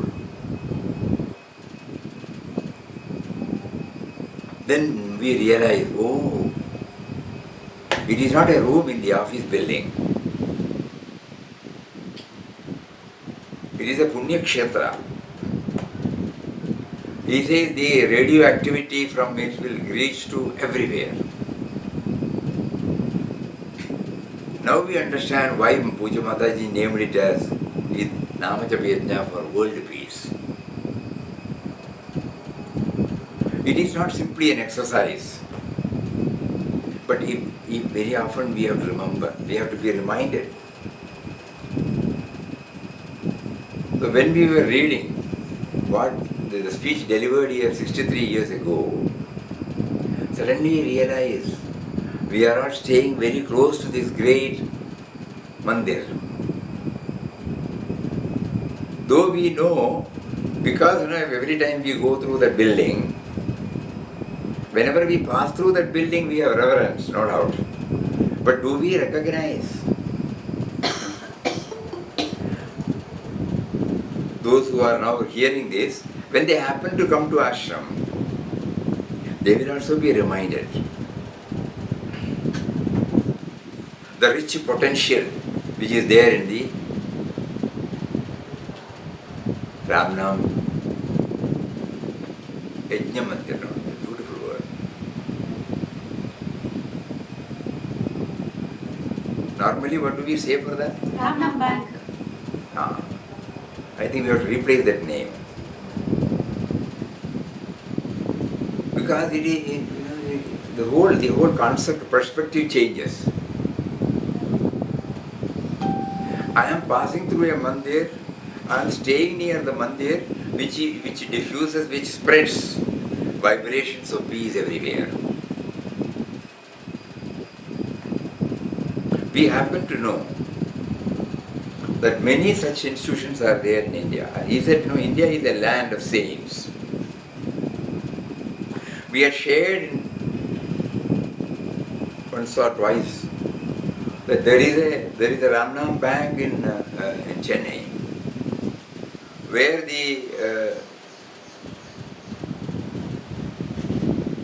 blessed person who has initiated that movement. Ekambara. We call him Ekambara Mama. Mama. Ekambara Mama has got, crores and crores of Likhita Nama. Only Ram, Ram, Ram.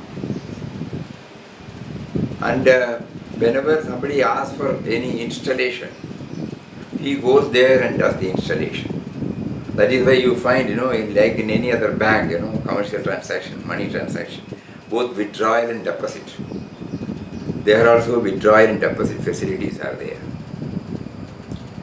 And then Anandashram has been having close association with that bank. He used to come here also. We were witnessing, one Pratishtha of Ramna. It's something superb. Nobody will see it as a depositing books, but the way in which it is received, the way in which the books are taken, we all took it on our head, chanting Ramna. And it is kept in a place properly, and then Arati is performed, Pradakshina is done, then each one takes on their head, then place it at the place where the installation should take place. And then it gets sealed.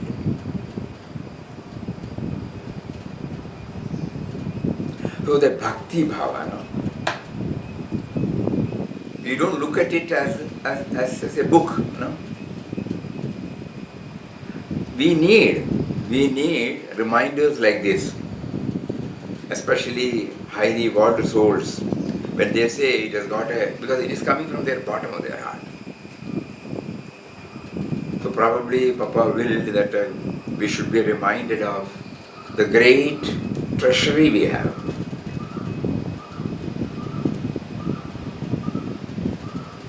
And because the mandir is full now, we have got an extensive counter now in another building, because we cannot store it there. Still the Likhita books they keep coming to us. We encourage people to send it here also. So apart from the vocal chanting now we understand, vocal chanting is over when the chanting session is over. But Likhita Yajna remains, not only for our use, for the use of posterity. So why did he prompt us to get it? It's all God ordained. 2 days back, we got a telephone call from Bhavanar Ashram saying that Vinobaji's 125th birth anniversary falls on the 11th September 2020. So we are trying to bring out a souvenir or something like that. Kindly share your thoughts. They know our close association with Bhavanar Ashram.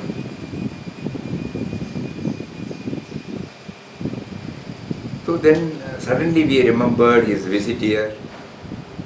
We were able to locate our old vision, where exhaustively it has been reported. And in the book Gospel, those who are having it, they can go through that. In Gospel, elaborately it has been brought out.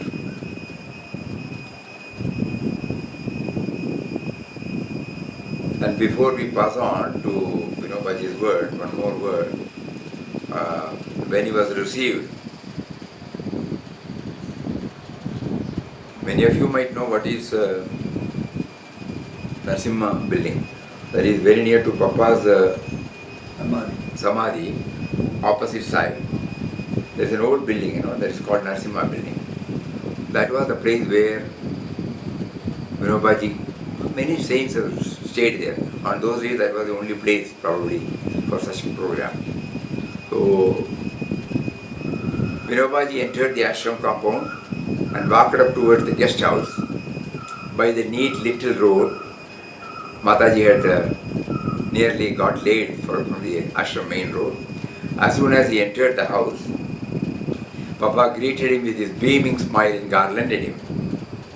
Both embraced each other warmly. They entered the adjacent hall and sat on an asana on the floor and had a hearty chat for a few minutes, during which Vinobaji recalled their first meeting at Pavanar Ashram about 6 years ago. We never knew that Papa had met him. The next word is very beautiful. Their failure to meet each other all those years, Vinobaji compared to the inability of the two eyes of the face to see each other in spite of their close proximity. Both eyes come from the same body, and they are very near to each other, but it is difficult for this eye to see this eye. Their failure to meet each other all those years, he compared to the inability of the two eyes of the face to see each other in spite of their close proximity. On a devotee remarking that the meeting of saints was a grand occasion for rejoicing, Papa observed, Ramdas is no saint, but a simple child of all saints. This drew out from Vinobaji the words that he was only a Shudra who loved to serve everyone.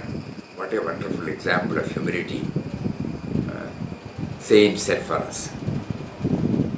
So then afterwards, that night they stayed, and next day early morning, Vinobaji left. So normally Vinobaji doesn't take anything in the morning, we were told. But Mataji went there with milk. And then Vinobaji said he doesn't take, that can be had outside, but not in ashram.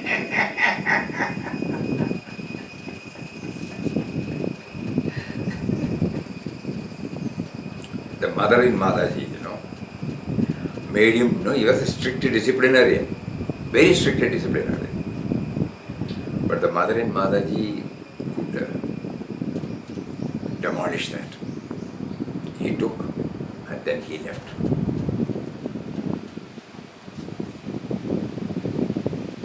We are going through in quest of God. All of us are in quest of God. So, side by side with focusing on a particular text, God is also providing many such inspiring inputs so that ultimately it will give a boost to our spiritual journey.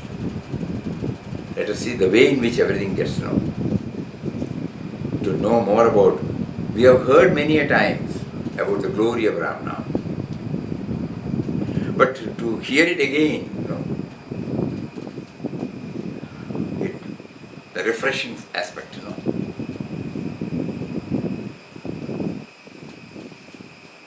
Our faith gets more and more solidified. Our reverence towards the holy Ramnam or the Ramnam Mandir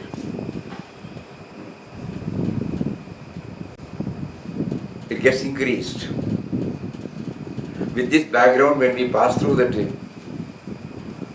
Ramnam Yajna Mandir, normally known as Ramnam Bank, our attitude will be slightly different. So this also he has provided in our journey towards him. So whatever is needed, appropriately he gives us. So we are deeply grateful to him for having brought this particular subject through a highly evolved soul like Vinobaji. And you were able to hear Papa's words on self-sacrifice. So before we move, you will again read that particular para. The basis of life must be self-sacrifice. Self-sacrifice should be there if you want to be useful to society, to the community, to the nation, to the country, and to the world at large.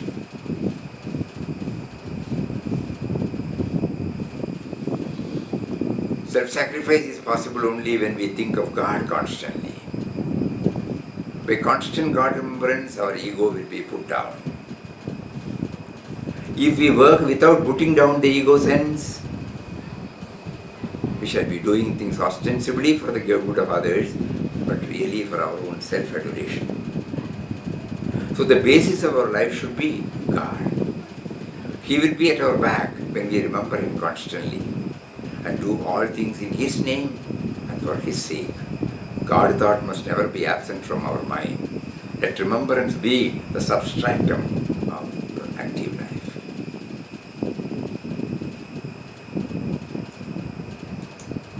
A small para also we will read before we go. We shared, I think,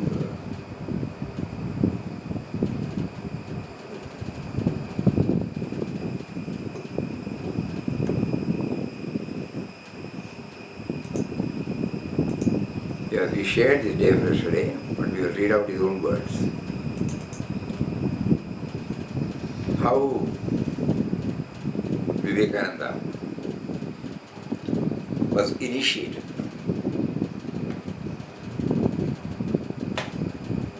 It's a very touching scene, but very thought-provoking. It's very thought-provoking.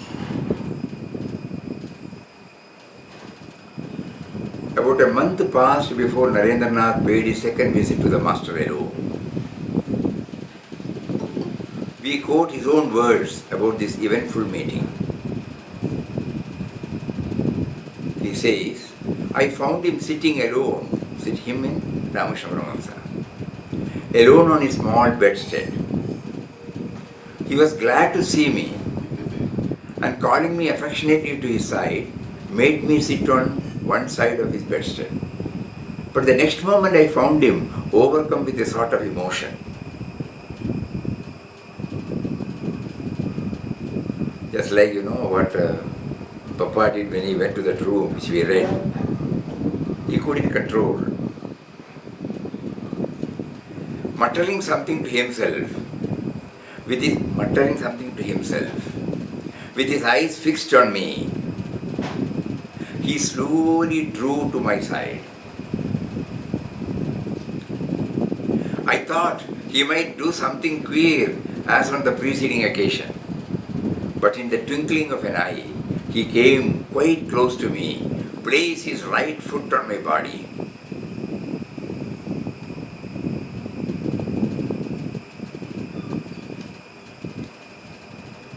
The touch at once gave rise to a novel experience within me. With my eyes open, I saw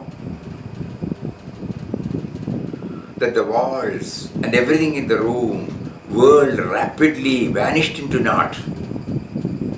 And the whole universe together with my individuality was about to merge in an all-encompassing, mysterious void.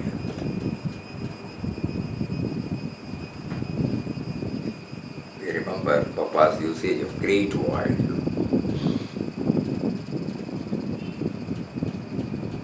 I was terribly frightened and thought that I was facing death. For the loss of individuality meant nothing short of that. Unable to control myself, I cried out, "What is it that you are doing to me? I have my parents at home." He laughed.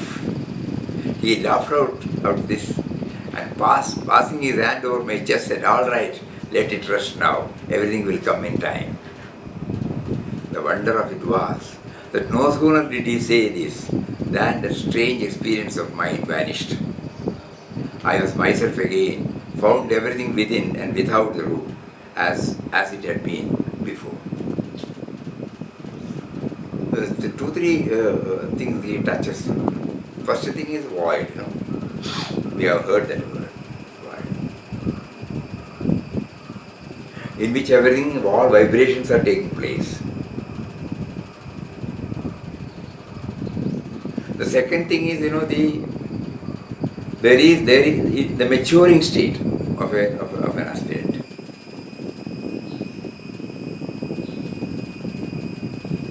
Just like whenever we go through the outpouring, we find Papa telling, "Oh Ramdas, remove all these things, the so-called labeled negative thoughts, negative approach. It may be still lurking, So here he says, what are you doing, He is in a very advanced stage. He doesn't know that. But Bhagavan knew it, So when he said, okay, let it rest now, that's the word he used. While reading this, we may be feeling that only through such a thing. No, it's not like that. This is applicable only to Bhagavan Ramakrishna Paramahamsa and Vivekananda. We happen to go through some of the words which he used through Swami Ranganathanji Maharaj in his Bhagavad Gita commentary, where he uses the word Pakka ego and Kacha ego. Ripe ego and the unripe ego. It is towards the ripeness, it is moving towards the ripeness. Because these words were reproduced by Vivekananda himself.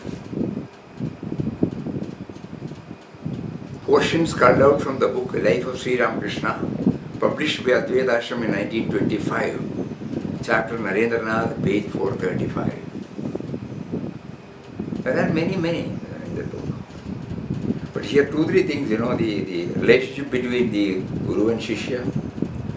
That means, it's not a physical relationship or what you call so-called sentimental relationship or emotional bonding, no. It is a divine relationship. And when the maturing stage was reaching, he was taken, he could have just run away, no? First time he went, he gave a glimpse. Second time in, he gave this. So he uses the word void.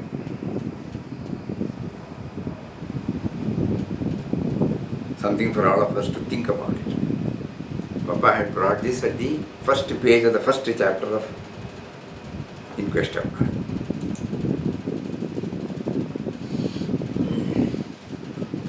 Now we move to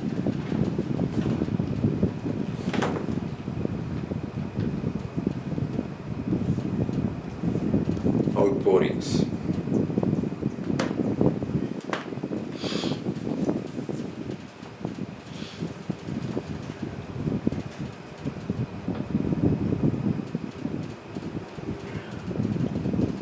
Ramdas, don't be proud.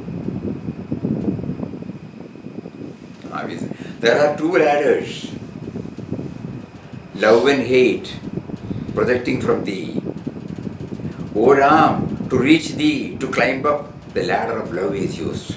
To quit thee, the climb down, the ladder of hate is used.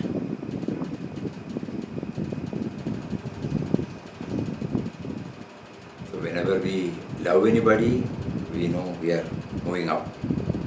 Whenever we hate anybody, we should know that we are sliding down. Love leads to unity, hate leads to diversity. Unity is happiness, diversity is misery. Therefore, O Ramdas, select the upward course of love that takes you to ultimate peace, everlasting, eternal, which is Ram.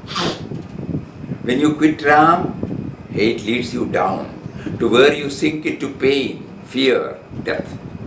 Om Shri Ram.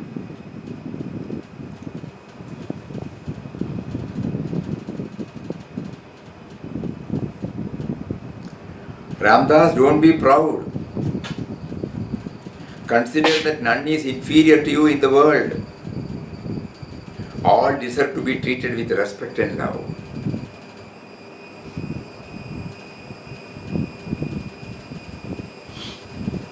We remember Mataji's words. When you hate somebody, you are hating Papa. When you wound somebody, you are wounding Papa. When you find fault with anybody, you are finding fault with Papa. You couldn't understand. We thought that from Papa. Now it's becoming clearer and clearer. Consider that none is inferior to you in the world. All deserve to be treated with respect and love.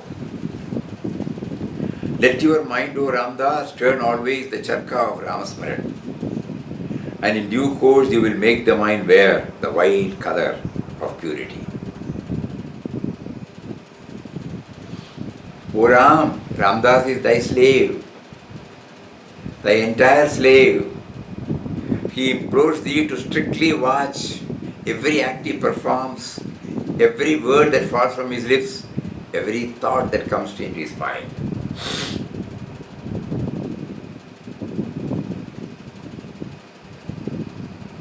O Ram, O Ram, see that nothing unworthy of thee or unacceptable to thee be done or talked or thought of by thy slave. Let Ramdas's action be always right and good. Let his speech be always wise and gentle. Let his thoughts be always holy and pure.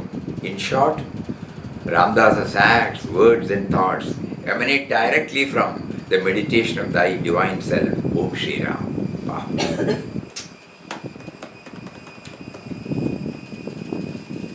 These are all pointers for our daily life,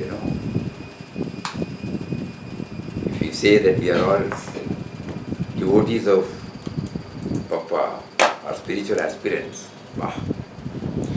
O Ram, Ramdas is thy slave, thy entire slave. He implores thee.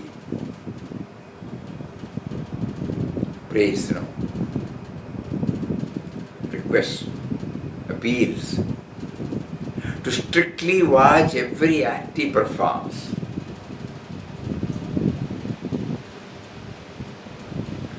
Every word that falls from his lips, and every thought that comes to his mind. O Ram, see that nothing unworthy of thee or unacceptable to thee be done, talked or thought of by thy slave. Let Ramdas's action be always right and good. Let his speech be always wise and gentle. Let his thoughts be always holy and pure. In short, let Ramdas's acts, words and thoughts emanate directly from the meditation of thy divine self, Om Shri Ram. At this beginning, one suggestion came that instead of Ramdas, suppose we put our name.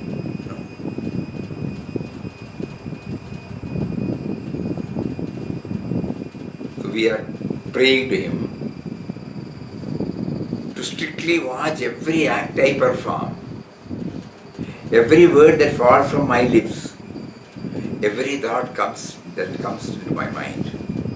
O Ram, see that nothing unworthy of thee or unacceptable to thee be uttered, done, talked or thought of by me.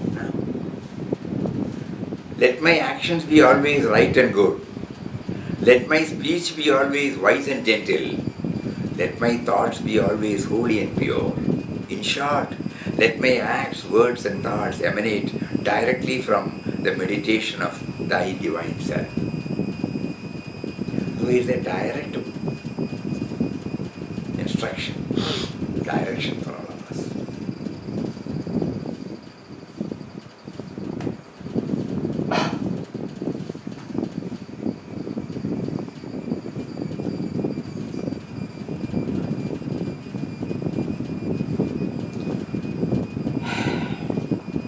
This is spirituality now.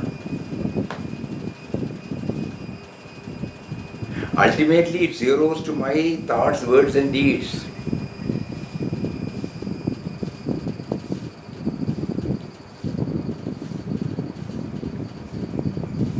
Because as an individual, I have to coexist with my co-creations. So what sort of relationship I develop with the rest? Spirituality should enable me to reach that stage.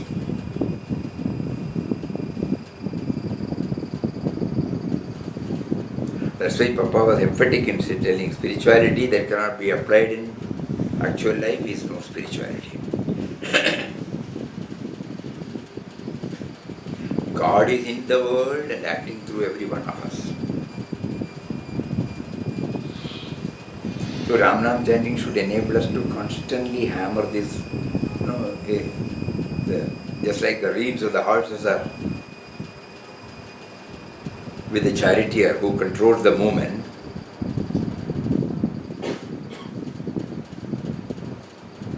Ram Nam should enable us to immediately, if we are chanting Ram Nam with this background, Ram Nam will enable us to pull us up whenever there is any aberration in our dilution, in our in this aberration of this ideal in our thought, word, and deed.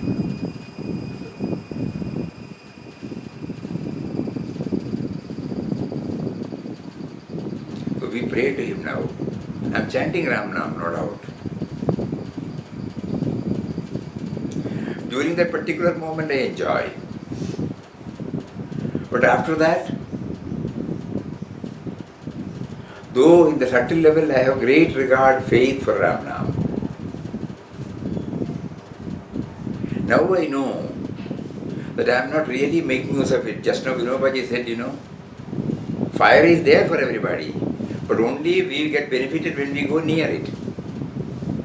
Similarly, we may be chanting Ram Nam, we may be doing all exercises, but only when we go nearer to the ideal for which Ram Nam is being chanted, then I get the real benefit. How do I know? My thoughts, words and deeds. They are the expressible, the real benefit of Ram Nam comes out from my expressions.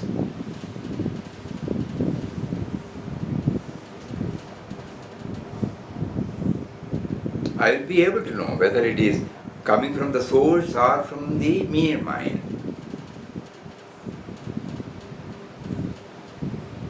A very powerful para. O Ram, Ramdas is thy slave, thy entire slave. He implores thee to strictly watch every act he performs, every word that falls from his lips, every thought that comes into his mind. O Ram, see that nothing unworthy of thee or unacceptable to thee, be done, talked or thought of by thy slave. Let Ramdas's actions be always right and good. Let his speech be always wise and gentle. Let his thoughts be always holy and pure. In short, let Ramdas's acts, words and thoughts emanate directly from the meditation of thy divine self. Om Shri Ram.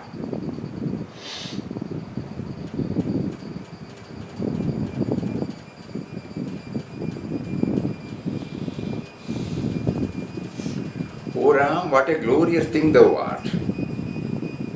Ramdas lays his head at thy holy feet, deign to shed thy full lustre on thy slave. Make him thine, totally.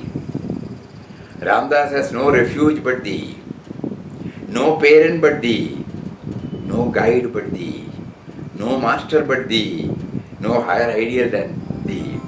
Have mercy on him, O Ram, have mercy. Above all, O Ram, see that he does not forget thee. To forget thee means for him utter ruin. Suppose we replace that to our name. To forget thee means for me utter ruin. No? Ramdas cannot bear the very thought of it. O Ram, Ramdas has full trust in thee. He knows that what Ramdas begs, thou grantest at once. Let him always live in thee alone, Om Shri Ram.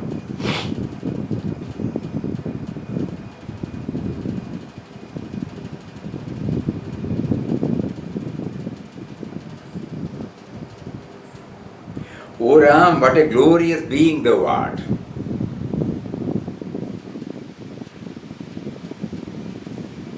Ramdas lays his head at thy holy feet.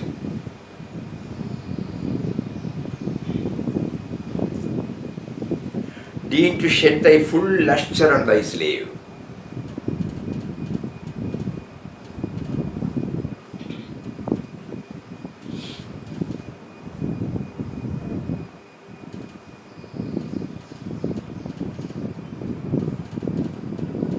Make him thine totally.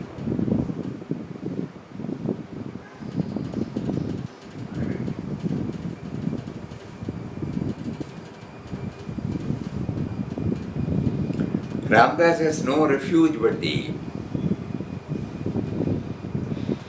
no parent but thee, no guide but thee, no master but thee, no higher ideal than thee.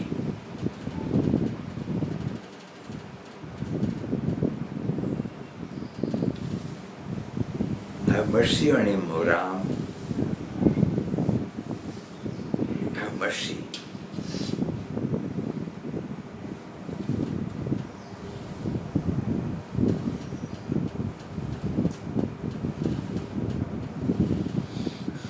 When the pining is intent, we repeat twice. Don't you think about it? Catch him, Immediately we will repeat. He says, we were remembering these words. Have mercy on Ramdas. Have mercy on him, O Ram. Have mercy. The expression comes from the real experience, Above all, O Ram, see that he does not forget thee.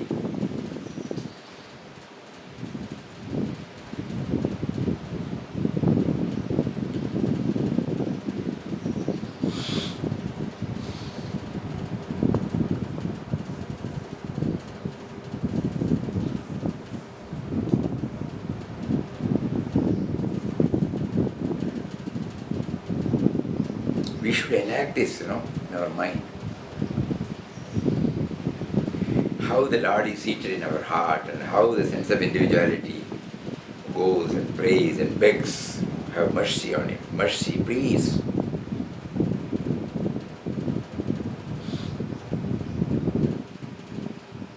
To forget thee means for him utter ruin.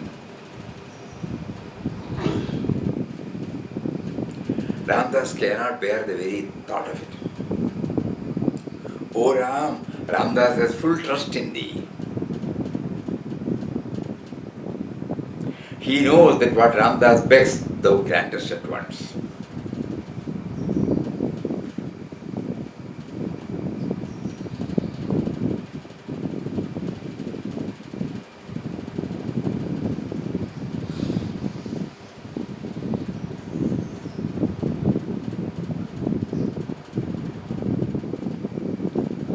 There is a cat, coming to our sadhana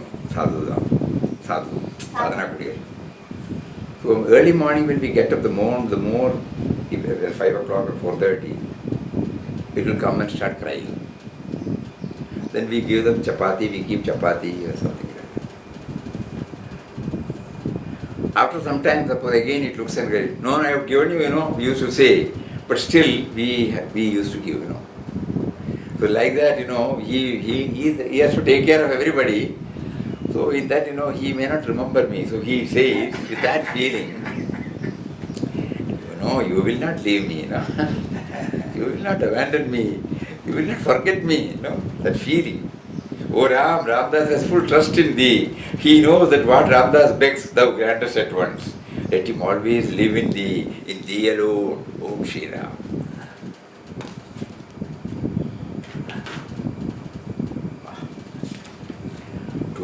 Two para. It's a beautiful para.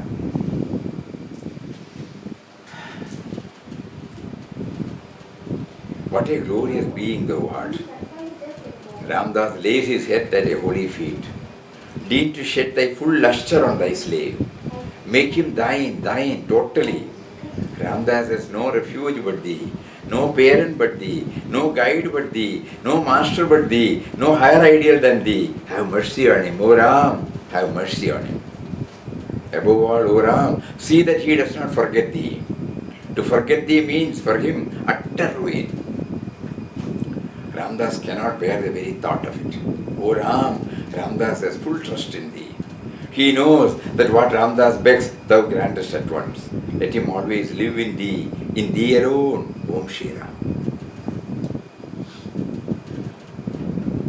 When Vinobaji says, the bhakti and karma should join here, so the Papa's approach is But only a mother and the karma is the child he towards her. Part of beautiful relationship.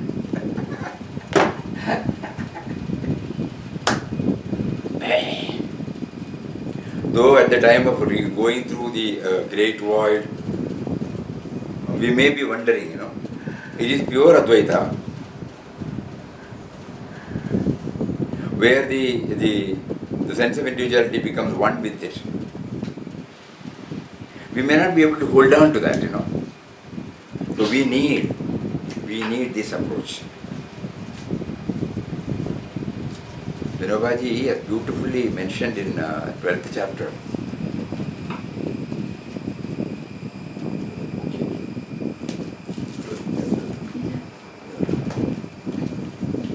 The connection between Yeah, no. The May- fourth or fifth book. Okay.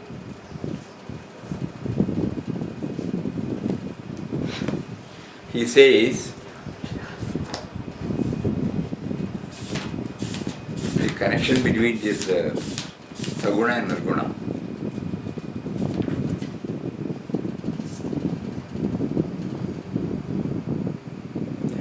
Saguna and Nirguna are closely intertwined with each other. Saguna cannot altogether dispense with Nirguna's support. Nirguna does need Saguna's warmth. Found now. Ram and Ramdas are one. But there is this Nirguna aspect and the Saguna aspect. Saguna and Nirguna are closely intertwined with each other. Vinobaji's words. Saguna cannot altogether dispense with Nirguna's support. Otherwise it becomes an attachment to the body, localizing God, all those factors will come. And Nirguna does need Saguna's warmth. Today when we were reading how it touched our heart, though it definitely is going on in our mind, there is no third person there, but still, the devotion to the Lord.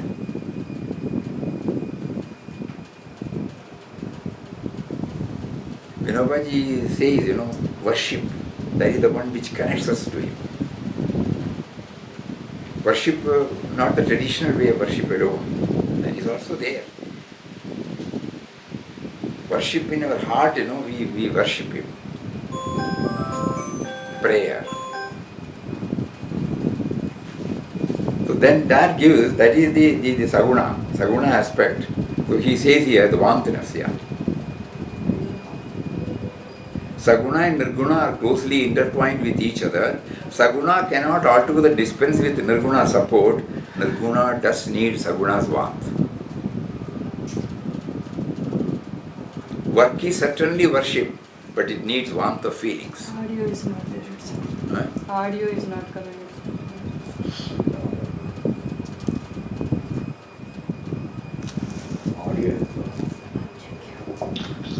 Audio is coming. Okay. Now, though the time is out, still we will repeat that. So beautiful. Saguna and Nirguna are closely intertwined with each other. Saguna cannot altogether dispense with Nirguna's support. Nirguna also does need Saguna's warmth. Work is certainly worship, but it needs warmth of feelings. The Lord says, Mam anusmara yudhyacha. Remember me and fight.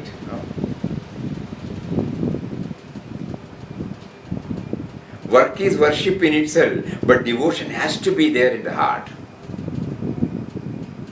The mechanical action of offering flowers to the Lord's image is no worship. That action has to be saturated with devotion. Offering flowers to the Lord's image is one form of worship. Doing good work is another way. In both of them, there must be warmth of devotion. If this warmth is not there, offering flowers to an image will be no different from offering them to a stone. It is the inner feeling that matters. So clear, na? It is the inner feeling that matters. It is devotion that makes the difference. Saguna and Nirguna, work and love, jnana and bhakti, all these are completely identical. They all lead to the same ultimate experience.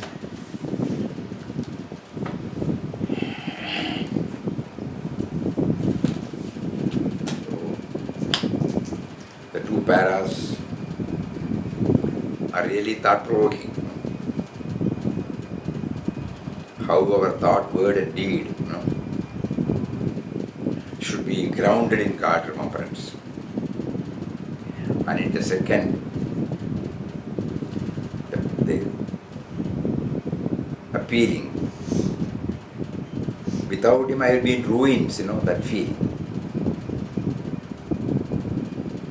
And then finally we surrender.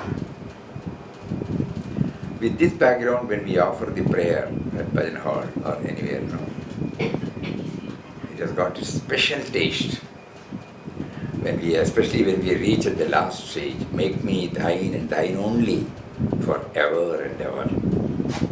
He says, that devotional fervor should be there.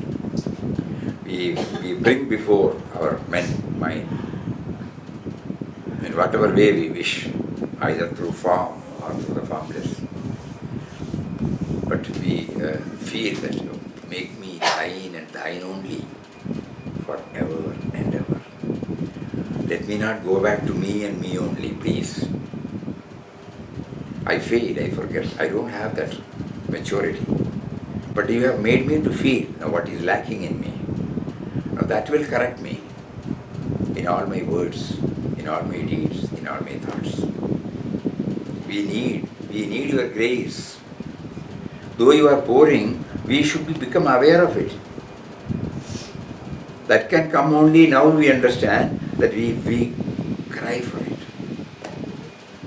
You are watching, I know. So give us that bent of mind where we whatever thought that comes directly from the bottom of the heart, and a deep urge to become conscious of your grace, your guidance, your protection, your direction.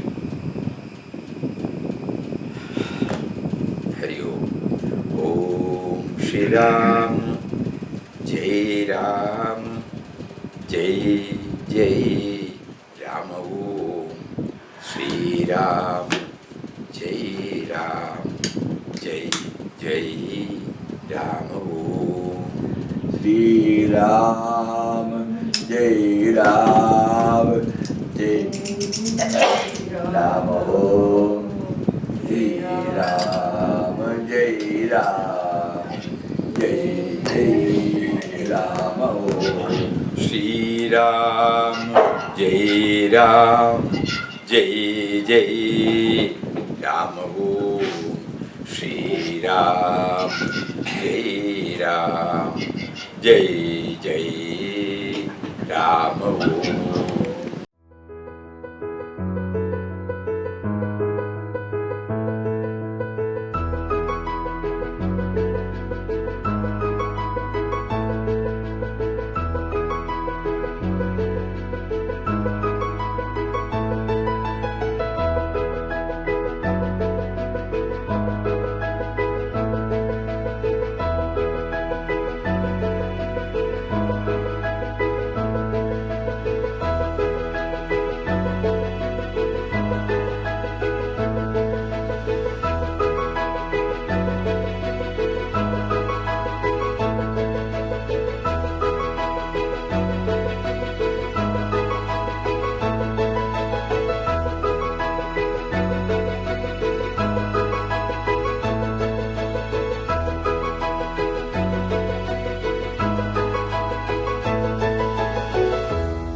Shri Ram, Jai Ram, Jai Jai Ram Om. Shri Ram, Jai Ram, Jai Ram Om. Shri Ram, Jai Ram, Jai Jai Ram Om.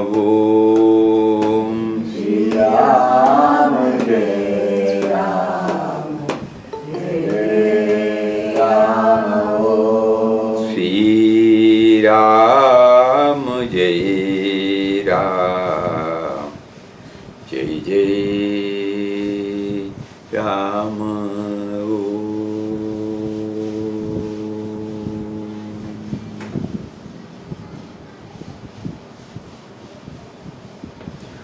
Shri Ram, Jai Ram, Jai Jai Ram. Hari Om to everybody. Day for yesterday, Virat Papa in his outpouring. I think we will read it so that. O Ram, Ram is thy slave, thy entire slave. He implores thee to strictly watch every act he performs, every word that falls from his lips, and every thought that comes into his mind. O Ram, see that nothing unworthy of thee, nor unacceptable to thee, be done, talked, or thought of by the slave. Let Ramdas's actions be always right and good. Let his speech be always wise and gentle. Let his thoughts be always holy and pure. In short, let Ramdas's acts, words, thoughts emanate directly from the meditation of thy divine self, Om Shri Ram.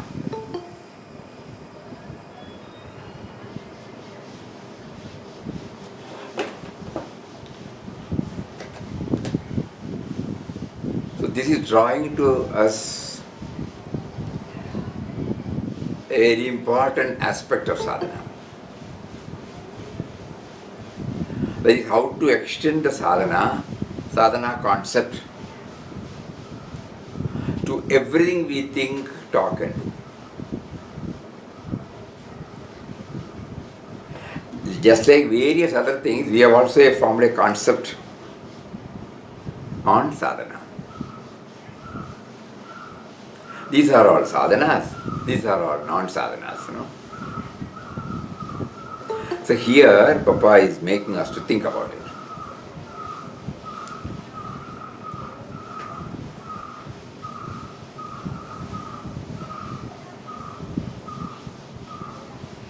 He is not here praying, you should make me to chant, you should make me to meditate, you should make me to do this, you should make me to do that. No. He said, be watchful of every moment of his existence. Every thought, every word, every deed.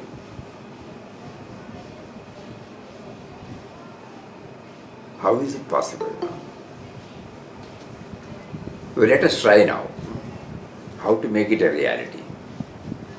All these things have been elaborately explained by Papa, but still again for our hammering the truth. So first of all, we keep on hammering the truth that he is seated within and is behind every thought, every word, every deed. Somehow we have to keep on thinking about it. Then only this is possible, There is no particular quality for a thought. Quality of thought is there. Every thought, every act, every word. Because he is praying, Ramdas is praying to Ram, the sense of individuality is praying to the indwelling reality, that let no thought, word or deed which are unworthy, which are not acceptable to the Lord, it should not come.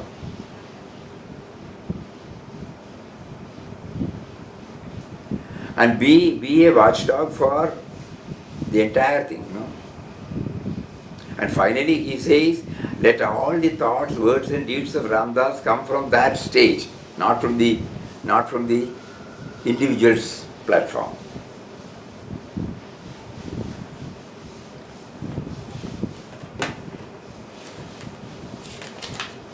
In short, let Ramdas's acts, words and thoughts emanate directly from the meditation of thy divine self.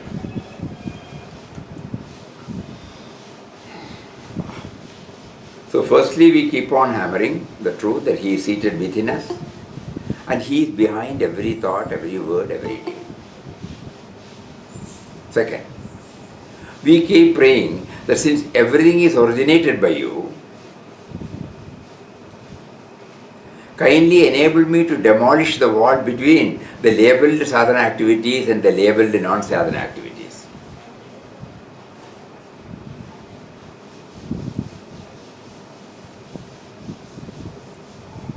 That is spiritual and mundane.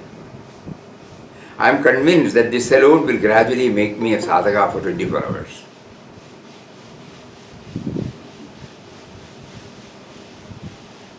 So unless and until I demolish this,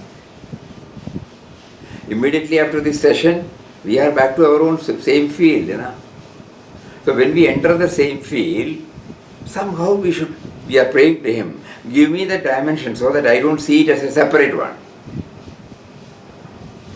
So that the disconnection will not be there.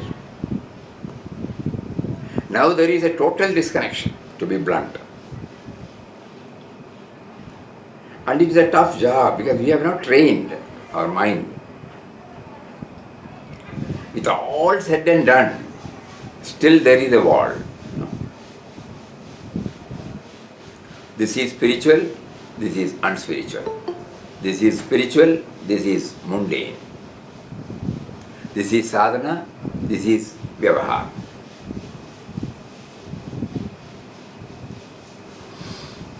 So we keep praying that since everything is originated by you,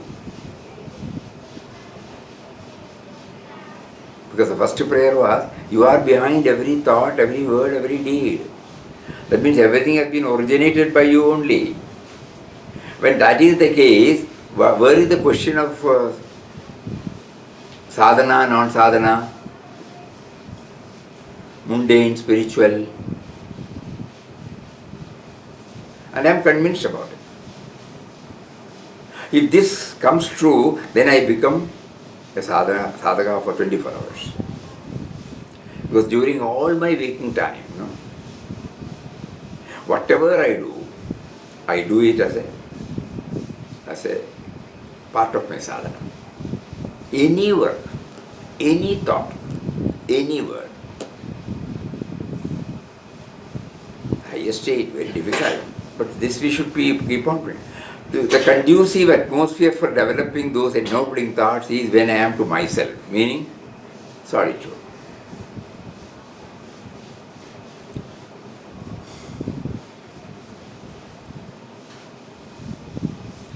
Because that is the place where nobody, though you are there in every form, you are not coming there to disturb me. Until I get grounded, please don't disturb me.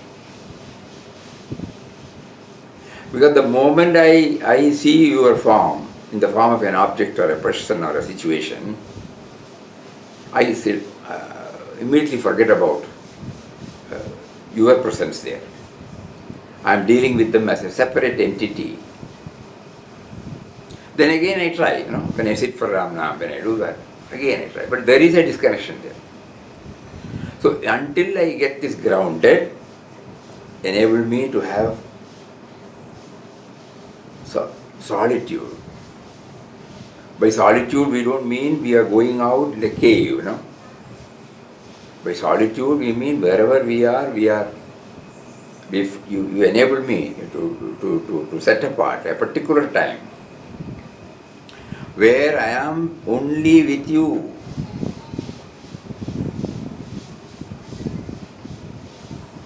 And then the next step is to have communion with him.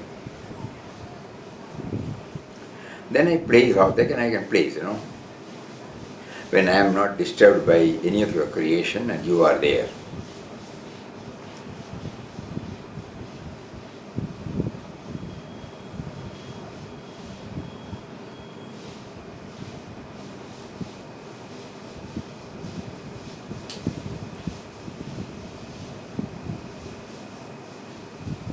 Many a times your presence itself is sufficient for us.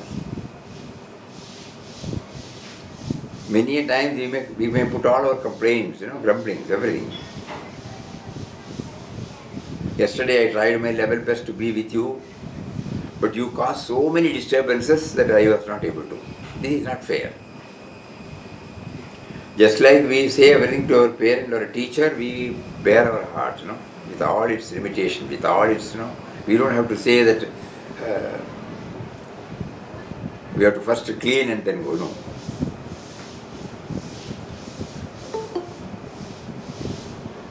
Heart to heart, communion. Suddenly I find he is very near to me.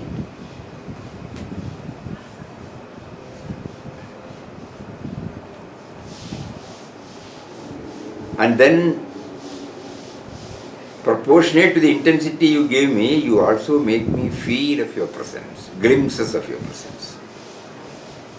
In the form of intuition, in the form of anything. A pleasant feeling wells up. Many a time it also comes through a form of a guru or a evolved soul or an Ishtadevata. Somehow, from the nearness to the glimpses of presence, and then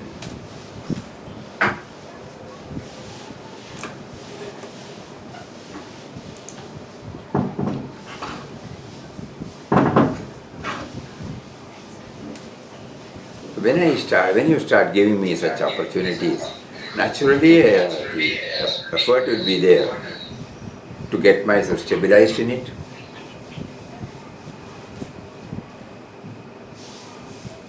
And the moment I open the eyes and start dealing with everything, slowly, enable me to develop that nothing or nobody is irrelevant, nothing or nobody is insignificant, nothing or nobody is unimportant, because everything and everyone have come into being because of you, to work out your will through those creations. This is how I become harmonized with them.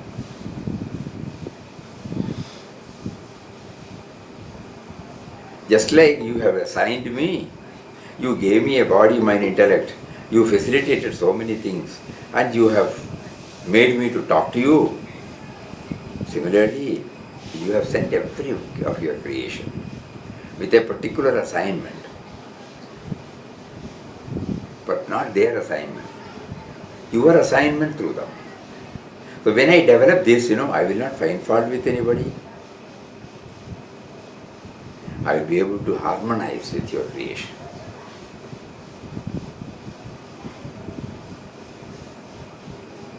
Slowly, this will enable me to see you in everywhere.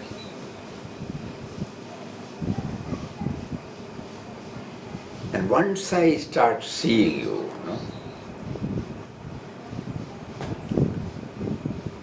the next outpouring will say that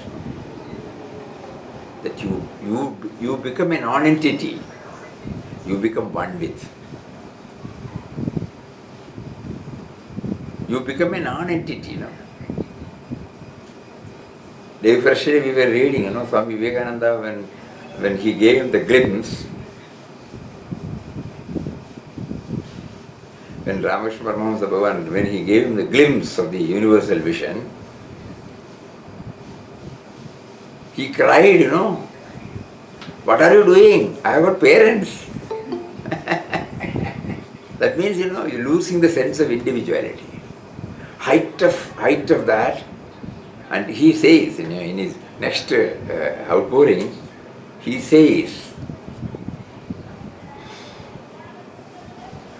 Ram, save thy child, thy slave. Let every fibre of his being thrill to the music of thy madness. The very blood of his veins rush impelled by the fury of thy madness. His very bones tatter and shatter in their seats by the repeated blows inflicted by thy madness. His whole frame quiver, tremble, shake by letting fall on him an avalanche of thy madness. Oh, rise, rise, O Ramdas, fly above all, soar in the heaven, mingle in the flood of light poured down by the glorious sun.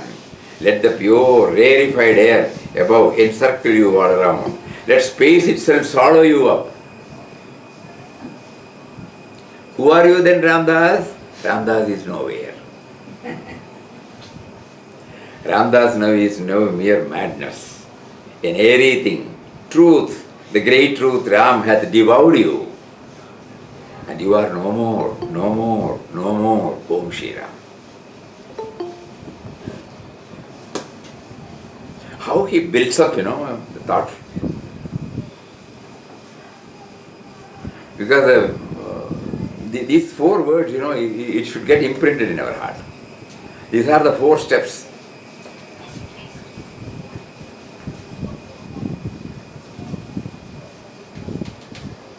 When Gandhiji wrote My Experiments with the Truth, he gave it to Vinobaji to go through. Because he is the adhikari to certify according to Gandhiji. Religiously, he went through and gave back. So Bapuji asked him, is that all right? Vinobaji, you know what he said? You will utter only truth. Truth will not harm anybody. Whether they agree it or not, that's a different thing. Whether they can practice it or not, that's a different thing. But what you are telling is only truth. And it will not do any harm to anybody. Immediately, like a child, Gandhiji was, very happy and said, this is what I want. It should not harm anybody. Because ultimately, immediately he showed this. You have to become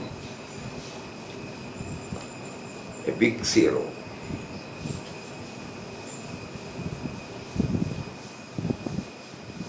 So physically we may be an entity, but we no longer exist as an entity.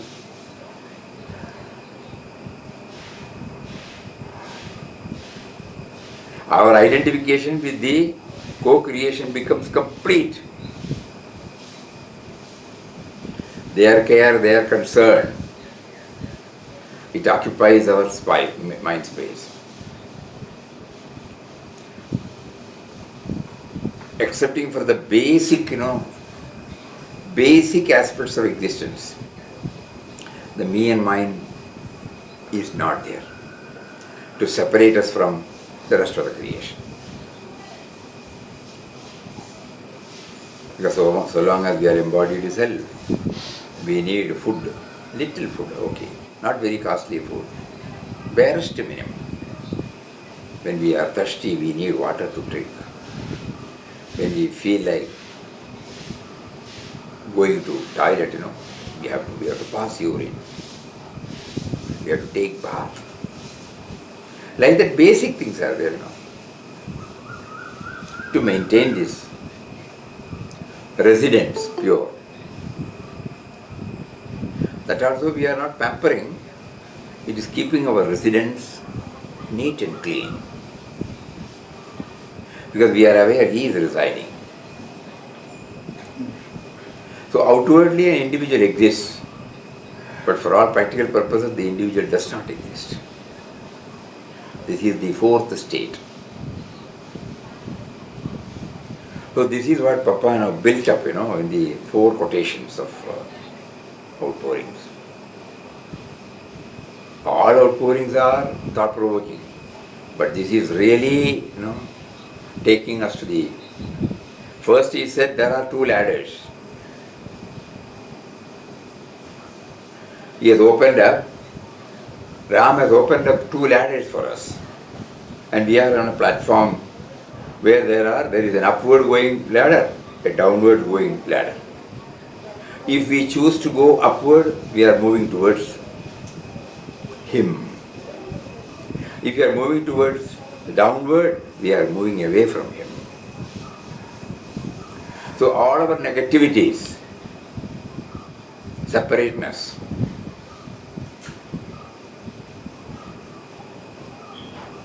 whatever the attributes of me and mine are there, no? Prejudices, likes and dislikes, everything, whatever that alienates me from the rest, that keeps me away from Him. And the more I, when I keep on expanding my love circle, remembering Him, remembering that He is watching my every thought, every word, every deed, I become very careful, vigilant, and then I slowly start climbing up. This was what first he said. Then later on, he said that, make me thine and thine only, completely. And ensure that all his thoughts, all his words, all his deeds are in conformity with your ideal.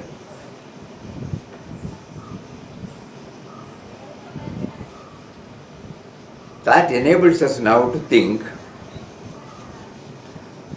that the moment the session is over, I must try now itself, not for a later. Till I go to bed, whatever I do, whatever I think, whatever I talk, is it in line with this, or is it influenced by the me and mine thinking?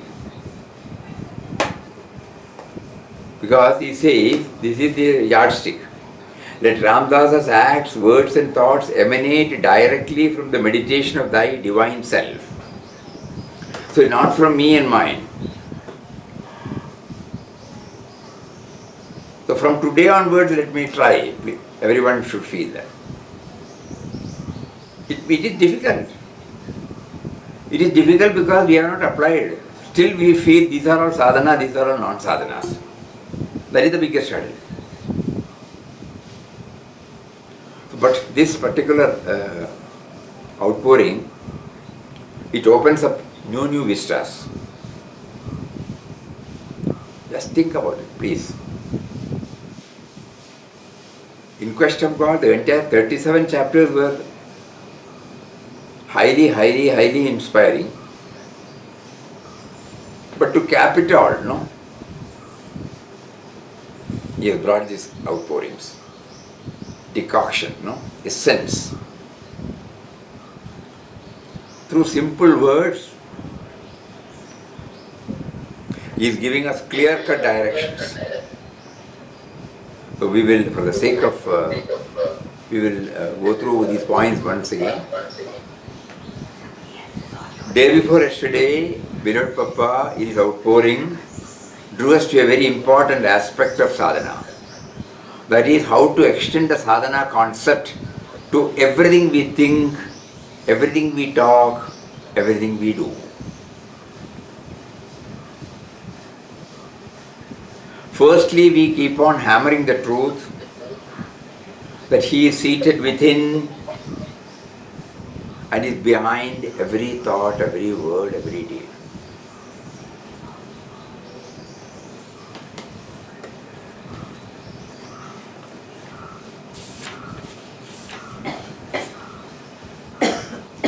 Nowadays we don't remember, A building needs a site, though we do not generally become aware of the site after the building is constructed. In order to understand these words, we need the white background. The letters are projecting, but we hardly recognize the base, whiteness in the page. A pot needs mud or any other material to be made into a pot. but seldom do we recognize the base material when we look at the pot.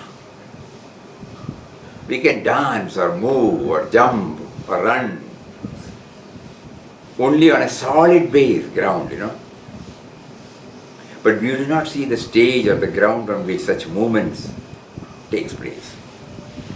This is the hurdle. These are all truths, but still I am not aware. I am not conscious of it. So immediately when we come out of our flat, just think about it. When you read a book, when you see the letters, just think about the background, the whiteness, the paper. We have not so far noticed. When we walk, suddenly we remember, If the earth on which we walk, that also walks, will we be able to reach the place? There is a movementless substratum called the earth, on which all these movements are taking place. So similarly, if you are not there, thoughts cannot come. If thoughts are not there, no action is possible, no word is possible. So you are the base. So how can there be a difference then? So firstly we keep on hammering the truth that he is seated within and he is behind every thought, every word, he is a substratum. That Brahmajanavali, what was that word? Niradhara Swarupoham Sarvadaroham Evaja. Huh?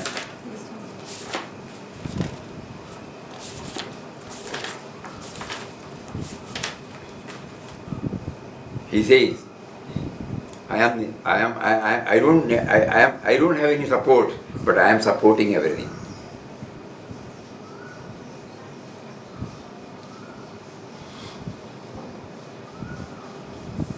Many a time we have said, Papa used to say, learn some slogas. Because the sense have been kept in 2 words, 3 words. Easy to remember. So then he is seated within and is behind. We keep praying. Since everything is originated by you,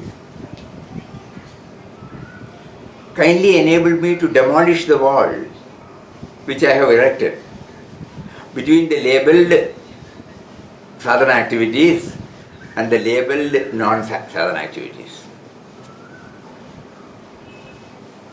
I cannot do it by myself. Enable me, please. That means every time when I talk, you must make me, hey, what are you talking? From inside you should guard me and tell me. When I go off the line, Lakshman Rekha, when I cross, please pull me up and tell me. It is not in conformity with what you wish. Your will.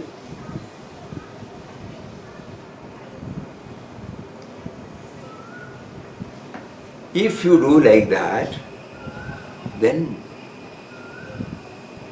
I get convinced that I will be able to become a sadhaka throughout my waking state. 24 hours out of sleep I don't have. Sleep and dream is not in my hand, but waking state is definitely in my hand. That throughout that waking state I will be able to become a sadhaka, because the entire thing, I become aware. If you enable me to do that. And I also now realize, because of your prompting, that if I have to develop this attitude, I must resort to solitude. Every day I should resort to solitude. 10 minutes, 5 minutes, 20 minutes. Preferably early in the morning, where I am with yourself only. If it is possible for me to go out, be in the beach, park, or just when I walk, I can be with you. I will not be talking to anybody. Solitude. And then solitude leads me to the communion with you. where I can download everything for you, whatever is in my mind, and seek your correction, guidance, direction. And slowly that will give me a glimpse of your nearness. I start feeling, because then only I talk to you and you talk, you reply. Then that will first give me the feeling of nearness, then the glimpse of your presence,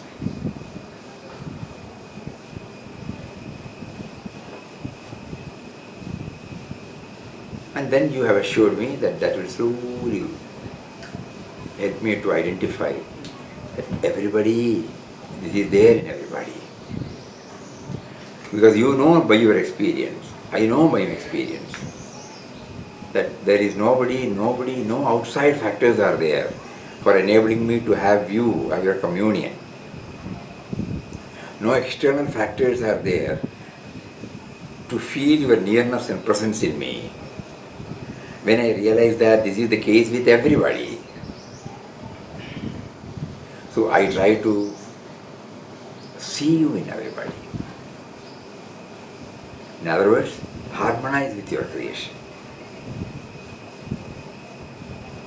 And then I am thrilled at the goal you have pointed out, that when we move towards that, when we get stabilized in that, you become one with, I become one with the entire of your creation, losing my sense of separate entity. In the sense, I am free from all bindings. Suddenly, the what do you call that? Knot that is untied, and I become free. So, kindly enable me to do that. Ultimately, now you have convinced me that these are the 4 steps: nearness, presence, seeing you in everything, and finally to become one with you. All these thoughts have been triggered because of your outpourings. Before we move to the next outpouring, some devotee wanted us to read again Vinobaji's words on Ram Nam. So today we said we will do it.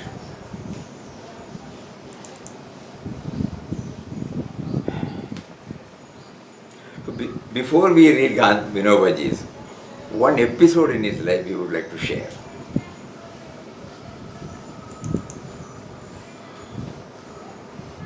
Because it is better to have some background about him before we go through his message.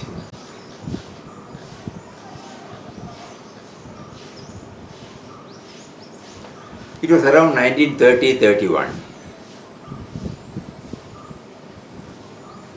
Vinoba was spinning yarn on a charka, as he taught me. This was written by Kalyan Bajaj, Jamlal Bajaj's grandson or somebody. So he was doing our secretarial job for Vinobaji. So he has pointed out this. Vinoba was spinning yarn on a charka as he taught me. Someone brought the day's letters for him. I could recognize one of the letters as Bapu's, Gandhiji's, from its appearance and the handwriting of the address. Vinoba read the letter once, tore it into pieces. His usual practice was to read his letters and destroy them later when he replied to them. He did not have to read the letter again for preparing the reply. He was meticulous. I was familiar with his treatment of his letters, but this was Bapu's letter. Vinoba had torn it without bothering about the reply. I was curious to know the contents of the letter. I took the pieces of the letter, put them together, and read it. I was amazed. Bapu had written to Baba, Vinobaji, referring to some incident, I have never come across a great soul like you. Oh, that is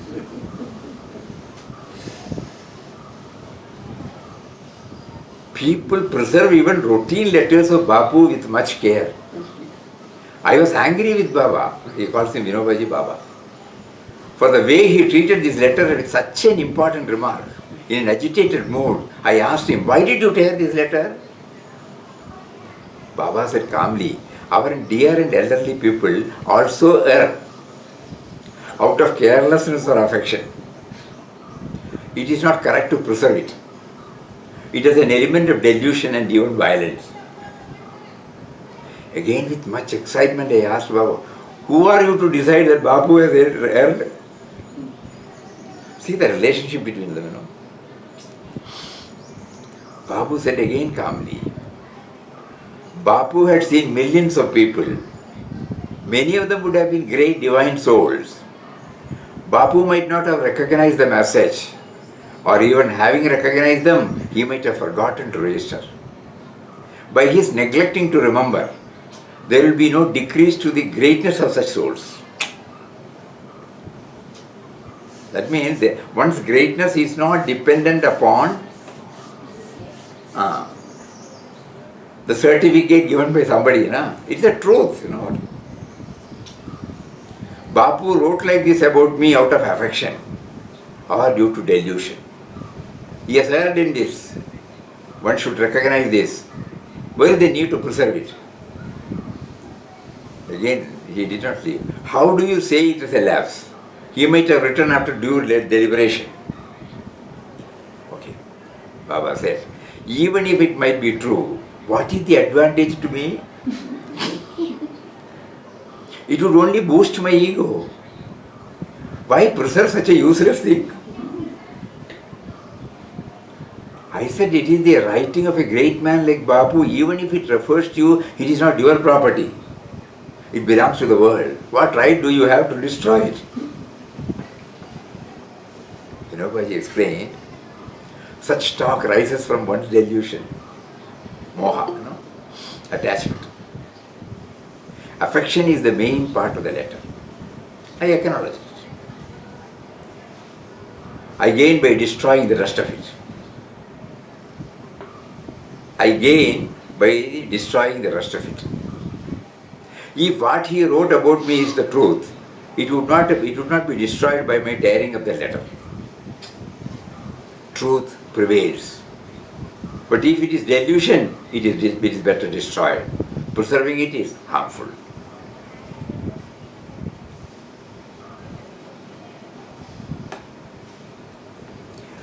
When Papa says, watch every thought, every word, every deed of me, there is no question of me and mine. It was a test, it was a test given by God to Vinobaji.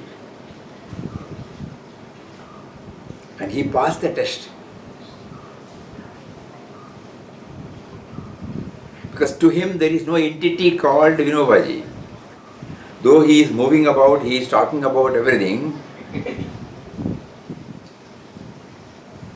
there is nothing for him to preserve. Because that the individual entity is not there. A lot of connection between Papa's outpourings and Vinobaji's.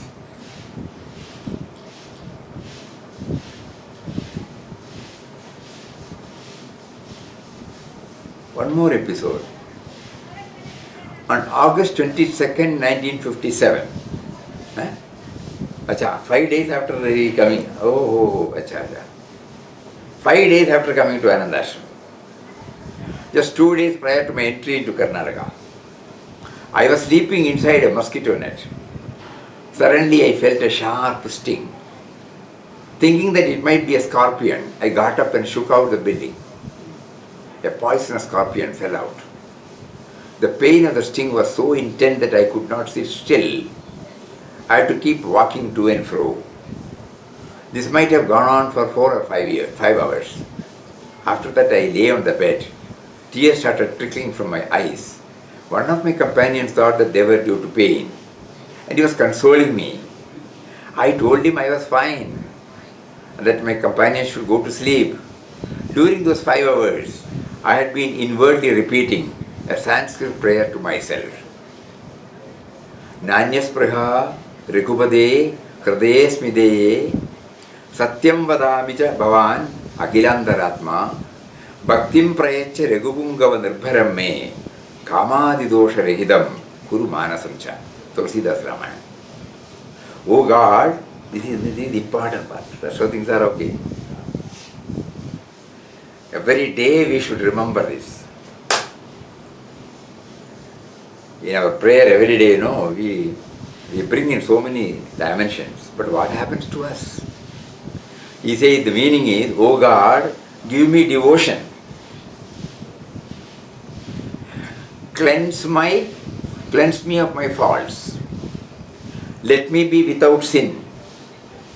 O thou who dwells in the hearts of all, this is the desire of my heart. What is the desire of my heart? Cleanse me of all devotion. Give me devotion. Cleanse me of all the faults. Let me be without sin. I have no other desire. Oh God, I am speaking the truth. That I have no other desire. Suddenly, Vinobaji writes, but in reality, as I repeated those words, I did have another desire. I longed for the pain of the sting to subside. But I was telling, I am speaking the truth. But in reality, I was lying. In fact, that was my ego. At last I cried aloud in my mind, how long are you going to torment me? Testing me. Why are you making me to say untruth, Through the sloga you make me to say that I have no other desire, but at the same time I have the desire to get myself freed from the pain. This is not correct.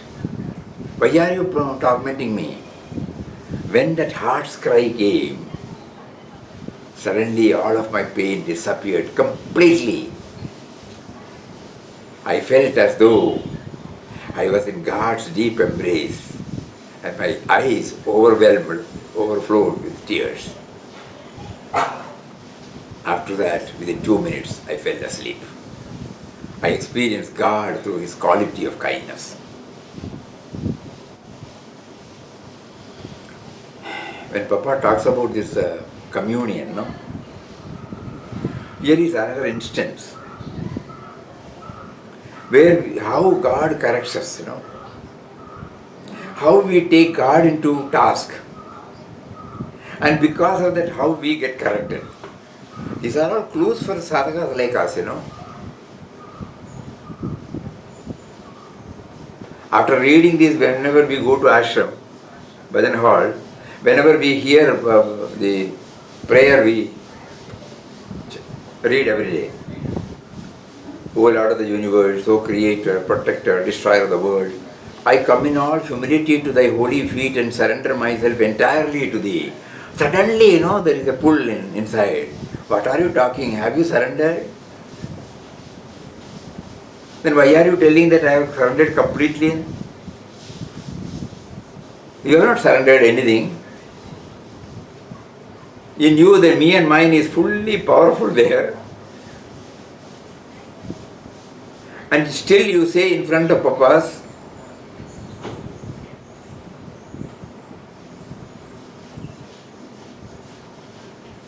that I come in all humility to Thy holy feet and surrender myself entirely to Thee.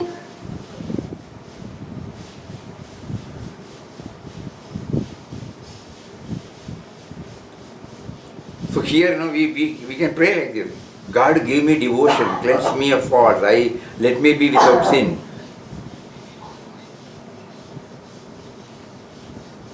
This is the only desire. I am speaking the truth, but I am not speaking the truth.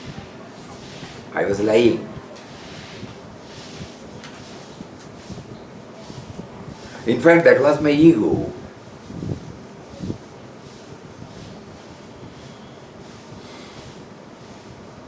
Now, so this is the background, 2 episodes. Somebody is expected. We stop with somebody now? No, shut the phone. Ah. Somebody is expected 4:30. Yes. So then, yes, we will go through the.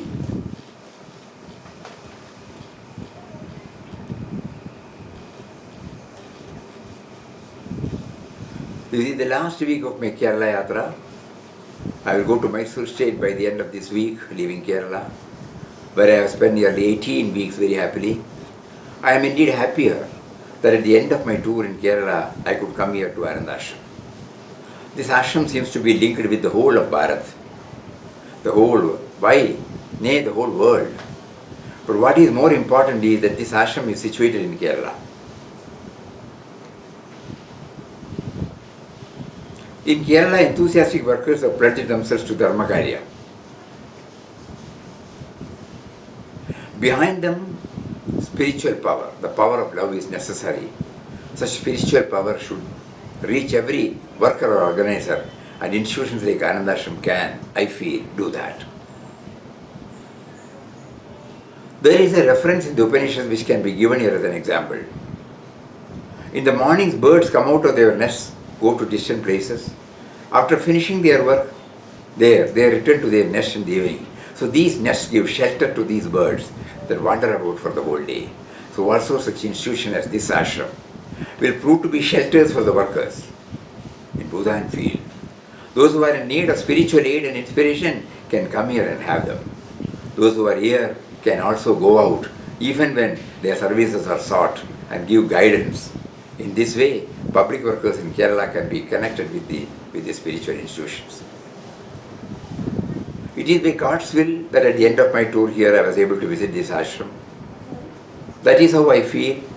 In the world there is nothing but God's will working. In the world there is nothing but God's will working. But we say God's will works in certain cases, and in certain other cases we think we do the work. Still there are certain things about which, however much the ego may claim to be its own, we cannot say that we do them. Thus I cannot say that I came here of my own will. There was a talk that I was to go from Pelicheri to Mysore direct, but at last it so happened that I had to pass this way, visit this place. You all know that the present world situation is unsteady. Science has considerably advanced. With this advancement, people should be able to draw strength and happiness from it, but it is used now for distraction.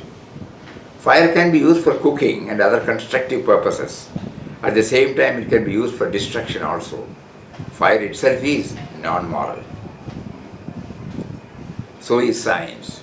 It can therefore be used and misused. The wise will use it for happiness, the ignorant for destruction. Why is this destruction going on today? Heaps of atom bombs have been manufactured. Still more are being got ready. But when they will be used for war, you can be sure that they will destroy the whole humanity. But until the war starts, these bombs do not remain quiet. Scientists go on experimenting with them. They explode them for tests on some distant hill or island or desert. The result of such experiments, however, spread far from the places where they are conducted and are not beneficial for mankind. For the whole atmosphere is contaminated. As a result of the radioactivity produced by such tests, scientists say that even the children of future generations will be unhealthy, undeveloped. Some of them will have their eyes or ears not functioning, thus they will be Angahinas. I read something in the papers today. In the far-off Pacific Ocean, some experiments of atom bomb are going on. As a result of that, the whole world atmosphere is being poisoned. Thus, it is reported that a large number of fishes were found dead in the Lake of Kashmir. Scientists say that the fishes died on account of some radioactivity in the atmosphere and the fall of radioactivity rain in the lakes. This is a wonderful thing. See where the explosion took place, where the fishes died. It is clear that the whole atmosphere is being badly poisoned by the nuclear tests, and these people are multiplying their bombs. In India, our ways are different. Today in this ashram, I saw a different heap. I was taken to the ashram library, office, other building. There is a room, the Ramnam Japam Yajna Mandir. where there are a number of cupboards full of Ramnam books. I remember that when I was young at Baroda, there was a Murti of Hanuman near our school, and students every Saturday, used to write Ramnam on strips of paper and paste the paper slips on the body of Hanuman. Thus every student pasted a slip on Hanuman, and over that Sinduram was smeared. Again, Ramnam paper slips were pasted on it. It went on and went on. It was after all a children's play. I saw today the same play here. The Ramnam Mandir here is a treasury which contains the papers on which Ramnam is written. What will be the result of it? The atmosphere will be filled with pure, sweet atoms of nectar everywhere. Unlike the explosion of the atom bombs that caused the death of the fishes of the distant lakes of Kashmir, these Ramnam books will surcharge the atmosphere with nectar and give peace and joy even to the people of America and other countries who make the atom bombs. This is the way of our mad India. This sort of madness is possible only for Indians. Lin Yu Tang, a great Chinese writer, says that from ancient times, India has been a God-intoxicated land. The same madness continues even today, and it is surely an honor to India. In other places, atom bombs are piled up and are increasing, while here Ramnam books are piled up and their number is increasing. You may wonder how this paper on which Ramnam is written can stand against atom bombs. By the explosion of an atom bomb, not only the papers but the writers of Ramnam will also perish. So how can Ramnam help, some may ask, but our faith is wonderful. It is such faith and power that have saved India so far. Otherwise India would have been long ago vanquished by foreign invaders. Rome has been conquered, Greece too has been conquered, and their samskaras, cultures have all been buried, but India still lives and remains free, and their samskaras also still remain alive and continue to flourish. India has withstood many foreign invasions. The Atma or soul of India has never been conquered by anyone. That is why I was happy to see here such a madness for Ramnam. So I feel that such spiritual power can help our Bhudan work also. The power that Ramnam produces will help all activities. Ramnam is a savior to all. Still, it may show some partiality. Just as Ramji may have helped Hanuman or Bharata more, Shankara has explained this in his commentary on Bhagavad Gita. Brahman is impartial like fire, but we see that those who are very near fire get more heat than those who are far away from it. This is not the fault of the fire, but only of those who keep themselves far away. Thus fire is impartial and partial, so is Ramnam. Here we remember, Papa puts in nearness. Nearness is the first stage. Here he says, when we are near the fire, then we will, if we are away from the fire, we may see the fire, but we will not have the privilege of getting the warmth of it. During extreme winter in highly elevated places, and then we have all in our childhood experienced this. Early morning we have a campfire, no? And we all sit around it to warm up our body. So we go very near. Not too near, then we get burnt. But we know where to stop. But the nearness is felt. So that is what he is pointing out. I have often said that Ramnam is a vote for world peace. Ramnam is not merely a vote. Ramnam produces a spiritual radioactivity which spreads the atoms of nectar for the good of the world, whole world. Ramnam counteracts the power of atom bomb. The power of Ramnam is the power of Parameshwara himself. Hence it has become Rambhan, the arrow of Ram, whose power is unfailing. There should be a synthesis of Karma Yoga and Bhakti. Karma Yogi must have the humility to take the help of Bhakti. Bhakti Mata should have the love to give the proper nourishment to Karma Yoga. Bhakti is the mother, Karma Yoga is the child. the mother fulfills her great task through the son. Son gets his nourishment from the mother.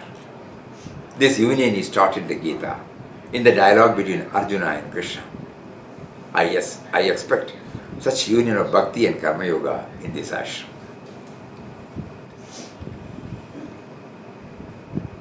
Again, let me say that it was by God's will that at the end of my journey, I and the Bhutan workers came here.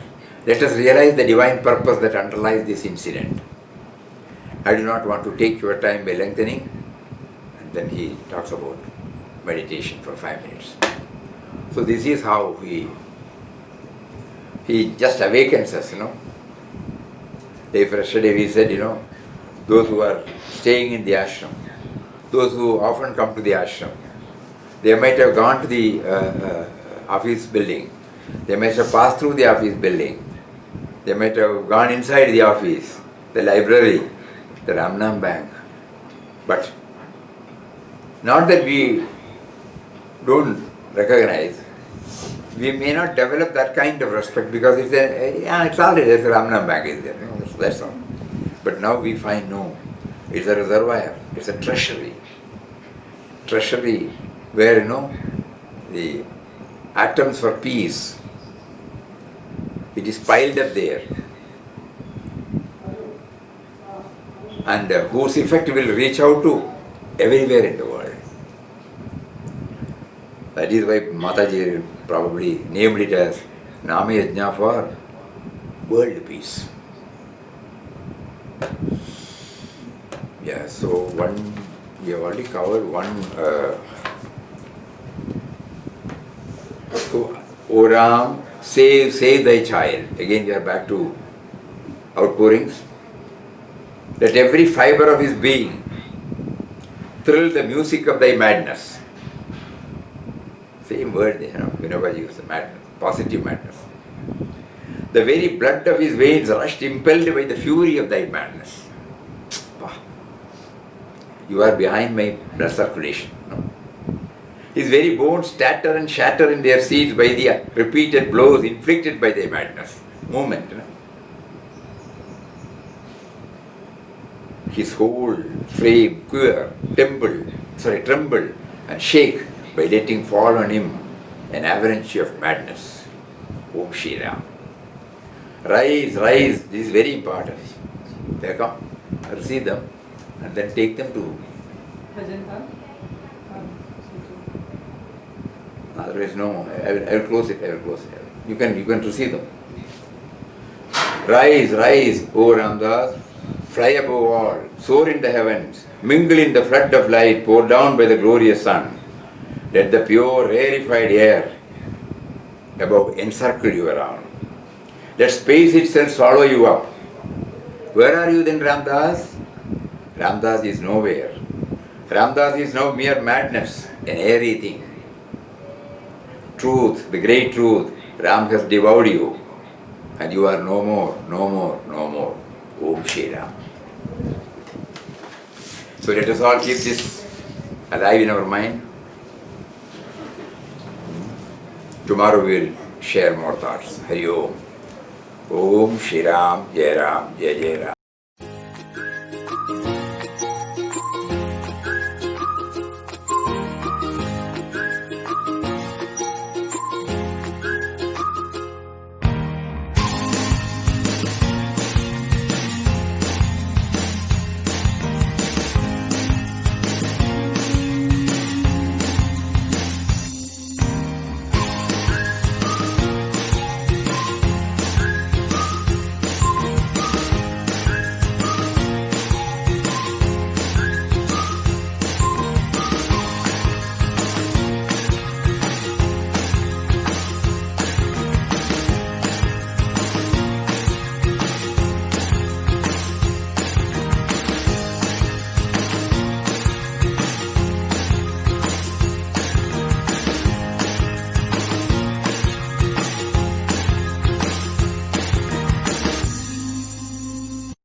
Ram Jai Ram, Jai Jai Ram Om.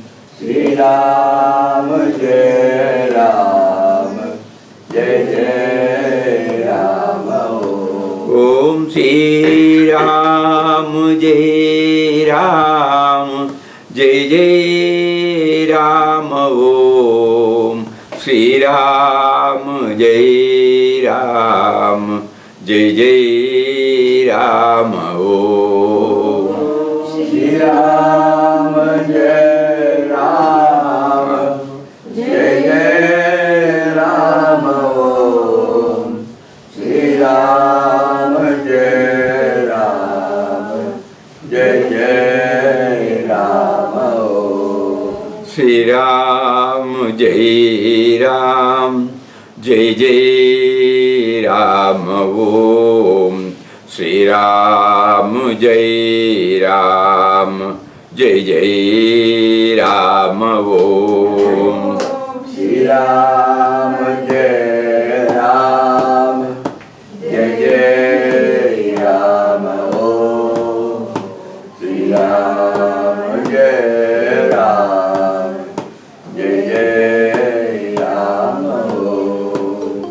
Shri Ram Jai Ram, Jai Jai Ram Om. Shri Ram Jai Ram, Jai Jai Ram Om. Shri Ram Jai Ram, Jai Jai Ram Om. Shri Ram Jai Ram, Jai Jai Ram Om. Shri Ram Jai Ram, Jai Jai Ram Om. Shri Ram Jai Ram, Jai Jai Ram Om.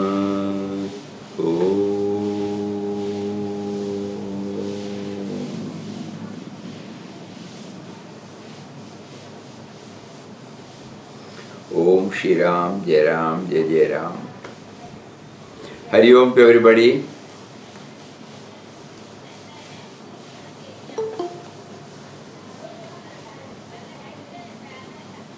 We are on the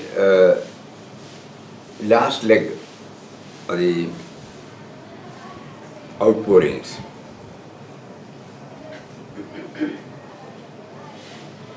Day for yesterday, we were reminded that our prayer should be intense so that we ensure that all our thoughts, words and deeds are in conformity with the Lord's will. Specifically, Papa's prayer. We will again read that, very important, very, very important. O Ram, Ramdas is thy slave, thy entire slave. He implores thee to strictly watch every act he performs, every word that falls from his lips, every thought that comes to his mind. O Ram, see that nothing unworthy of thee or unacceptable to thee be done, talked or thought of by thy slave. Let Ramdas's actions be always right and good. Let his speech be always wise and gentle. Let his thoughts be always holy and pure. In short, let Ramdas's acts, words and thoughts emanate directly from the meditation of thy divine self. So it's the toughest order for all of us, I agree. But we keep on trying, you know. Papa is giving us clues. Next one also, you see that. O Ram, what a glorious being thou art. Ramdas lays his head at thy holy feet. Deign to shed thy full lustre on thy slave. Make him thine totally. Ramdas has no refuge but thee, no parent but thee, no guide but thee, no master but thee, no higher ideal than thee. Have mercy on him, O Ram. Have mercy. Above all, O Ram, see that he does not forget thee.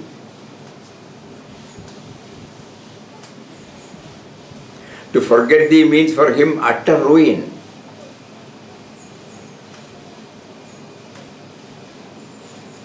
Ramdas cannot bear the very thought of it. O Ram, Ramdas has full trust in thee. He knows that what Ramdas begs, thou grantest at once. Let him always live in thee alone, Om Shri Ram.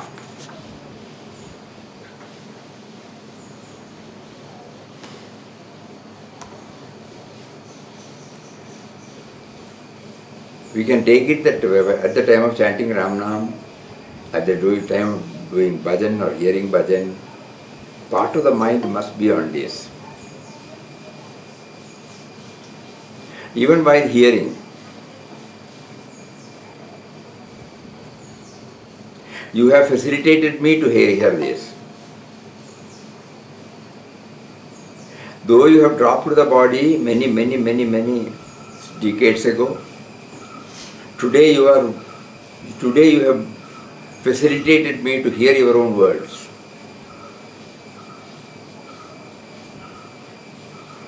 I take it that it is a gentle reminder to us. Though we have been claiming that you are devotees, we have been doing sadhana as defined by us. We still feel the nearness has not been felt.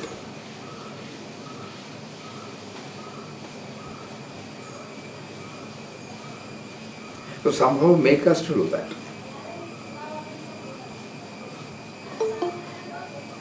Only when we have started knowing and feeling the nearness, we can place all our body, mind, intellect at your holy feet. If we still feel you are far away, then to that extent the distance is there.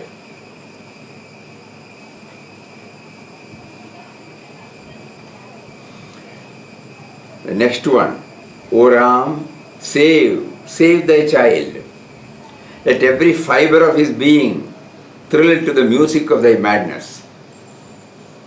The very blood of his veins rush, impelled by the fury of thy madness.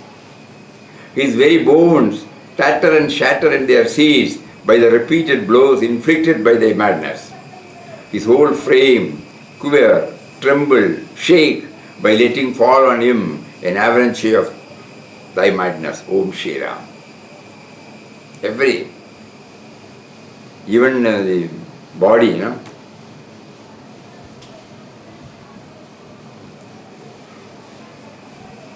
Rise, O Ramdas, there we stop. Fly above all, soar in the heavens, mingle in the flood of light, poured down by the glorious sun. Let the pure, rarefied air above encircle you all around. Let space itself swallow you up. Where are you then, Ramdas? Ramdas is nowhere. Ramdas is now mere madness, annihilating. Truth, the great truth, Ram hath devoured you. And you are no more, Om Shri Ram. When we hear this, two Mahatma's life come before our mind. One is Sri Ramalingadigal of Tamil Nadu. We have been told that at the end he dematerialized himself.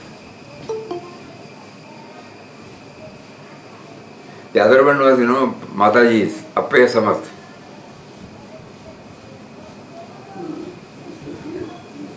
When he finally went inside, nothing was there. After some hours, when they opened. So when you say devoured, it can happen in so many forms. Same thing with the Nandanar also? Nandanar also, yes. Nandanar, when he, with all that, excitement, when he went, he ran. And he became one with. As soon as the Nataraja Vigraha was seen, people saw him going in, but then not a trace of it.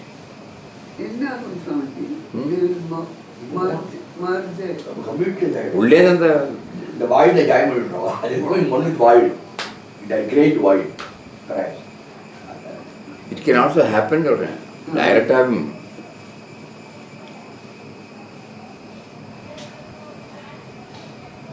We had a friend, I think we have shared this.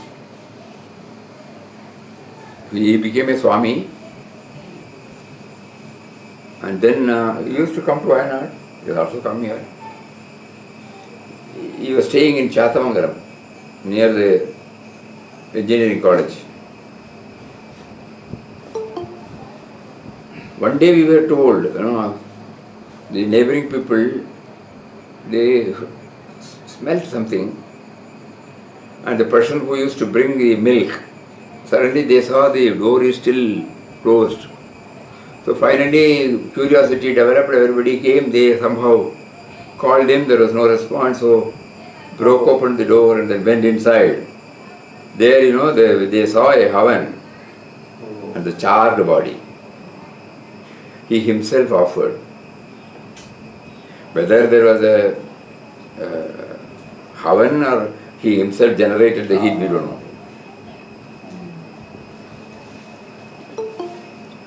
That was in late 90s, early 2000. Same thing we had along with Sri Krishna also ending. Sri Krishna Bhagavan is also ending Atma Shakti and the Tiya Vithil. That's what they say. So devouring, that means the separate entity, I as a separate entity does not exist. So it will be difficult for us to conceive of that state because we are still within the limitation of the body, mind, intellect. So at best we can say the feeling of me and mine completely gets rooted out. The final stage of the 4 steps, becoming one with, where you lose all distinctions. You remember at the beginning, when you are defining Ram, who is Ram? He says, he is present in all things and in all creatures who only appear as separate entities due to their ever-changing forms. So that he has realized. Again we proceed. O Ramdas, become one with the greenness of the leaves.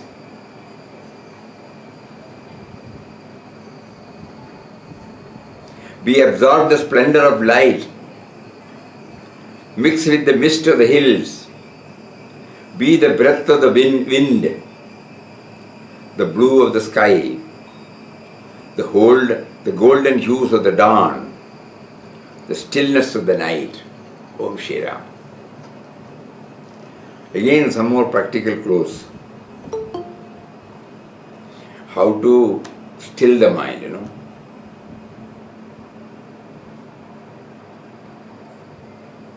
Greenness of the leaves.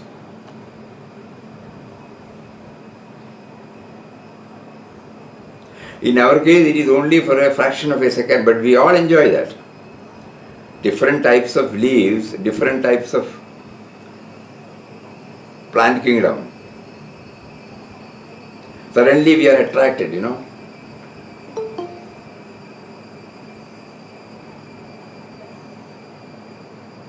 Suppose it stays for some time, what will happen? Similarly, we absorb the splendor of light. Mix with the mist of the hills. We all look at it, just to think about it, what happens in our mind. Unknowingly the stillness develops. Be the breath of the wind.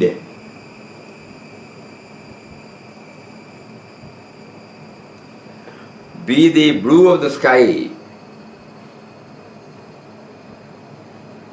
The golden hues of the dawn. And finally the stills of the night.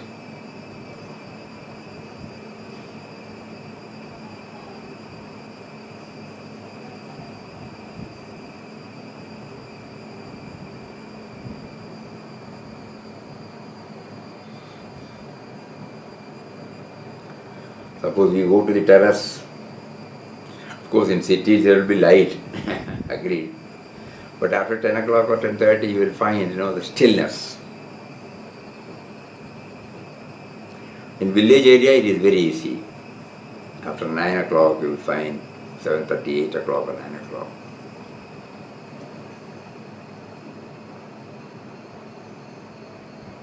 So as sadhakas, suddenly we become aware so many things are before me, gateway to the stillness. I have never attempted. I used to feel and say, enjoy, that's all. For a fraction of a second we all get that, but we don't feel like retaining it. We never thought that it has something to do with our spiritual journey. We thought it was a nice thing for the eyes to see, or the thought to feel. We never connected up that it is all the expression of the spirit, expression of divinity. Now we shall try. O Ram, the word kindness, the word love, the word the great truth. Let Ramdas cling to thee fast. Let him not lose his hold on thee.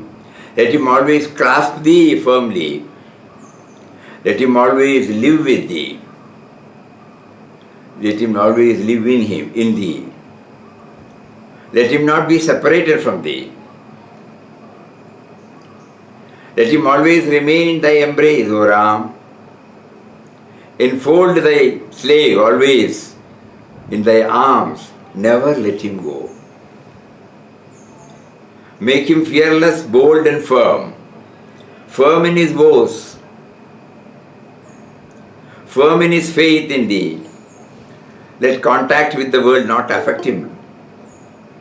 Ramdas, always remember that you are alone in the world in the company of Ram.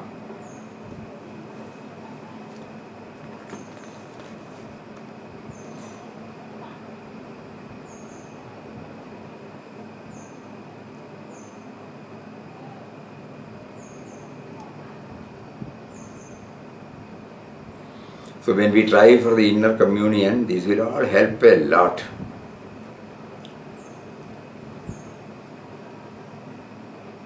Supplications, or prayers. Please, through how many sentences, he pleads to be in the fond embrace of the Lord. Let Ramdas cling to thee fast.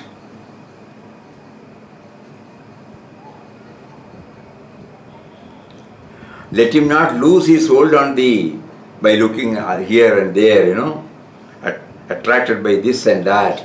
Let him not. Exclusive. Let him always live with thee in thee. Let him not be separated from thee.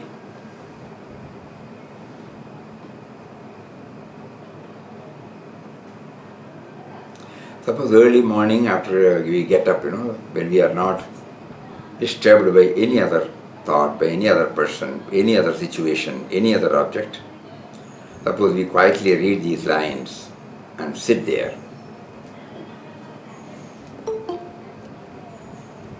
%100% sure there will be an ecstatic feeling, ecstatic experience.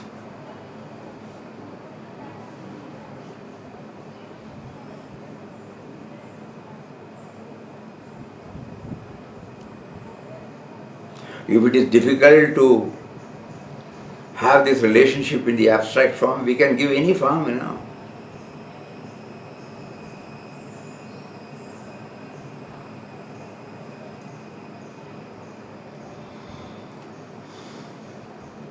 Let him not be separated from thee, let him always remain in thy embrace, O Ram. Enfold thy slave always in thy arms. Never let him go.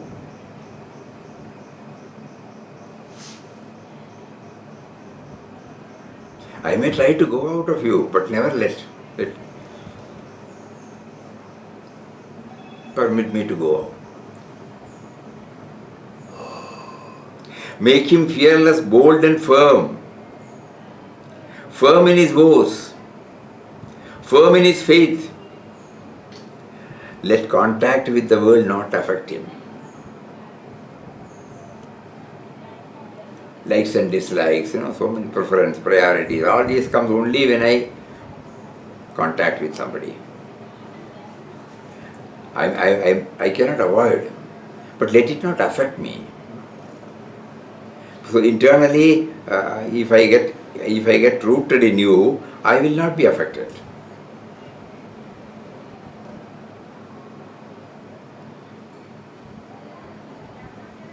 Ramdas, always remember that you are alone in the world in the company of Ram.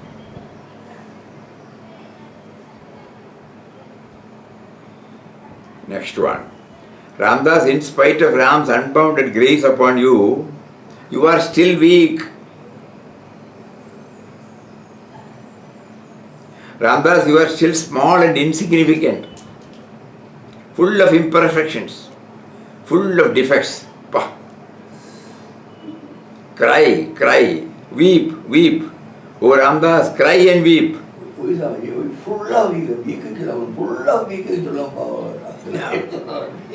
Why are you bringing all these words, Papa? We cannot understand. We have not found any so far. At least academically we will know, Suppose you sleep somewhere, you lose your temper, you are attracted, some temptation. From the gross level. Now when we say that, we take it because you are also a votary of truth. You will not say something which is untrue. So that means it should be a subtle feeling. Swami, if I am putting in my case, he is Ram and I am talking, then it is quite true only. Maybe it is Bharas, if it is Bharas, I am full of weak, full of that, but then you can say, as you say, you assume yourself as talking. Ramdas, you are still small and insignificant, full of imperfection, full of defects. Cry, cry, weep, weep. Ramdas, cry and weep. Take off, O Ram. All is egoism. So that means the sense of individuality, ego, though purified to a very, very, very great extent, still have its hold, The leeches, I don't know whether you have seen, it will be like this. Yes. One hold will be there. Yes. Otherwise it will not raise. Yes. 99.99 of his body is not there on your body. Only a small, tiny thing. So similarly, this sense of individuality, though at the gross level it is not there,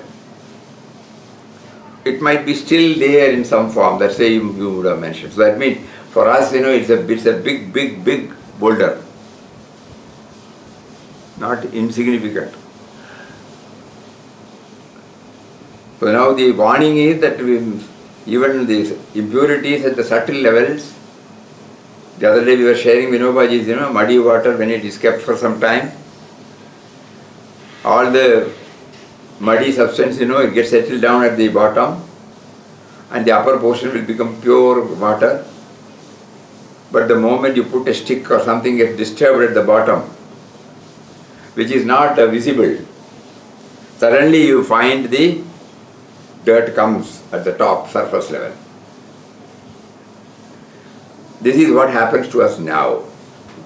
Because of our various practices, we may be becoming sattvic or what do you call it? We may be feeling that we are sattvic. We may be feeling that we are progressing on the spiritual. First of all, we think we are all spiritual aspirants. We may be feeling that there is some progress in our this thing. But when somebody touches you, finished. Somebody blames you for for no fault of you. Immediately you flare up. So that means the me and mine is, what is that word of Papa? Crystallized selfishness.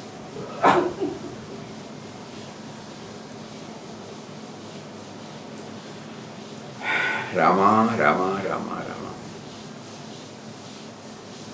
It's a great pointer. Ramdas, in spite of Ram's unbounded grace upon you, you are still weak, Ramdas. You are still small and insignificant, full of imperfection, full of defects. Cry, cry, weep, weep. O Ramdas, cry and weep. Take off, O Ram. All is egoism.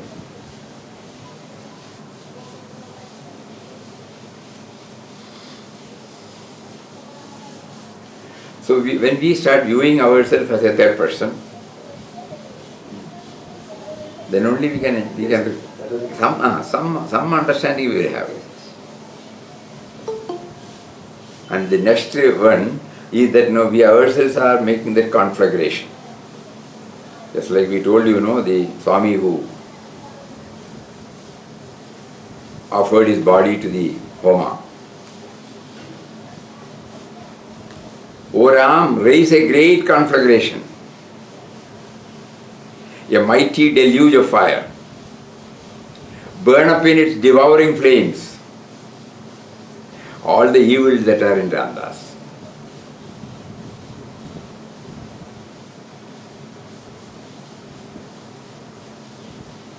The fire is lit.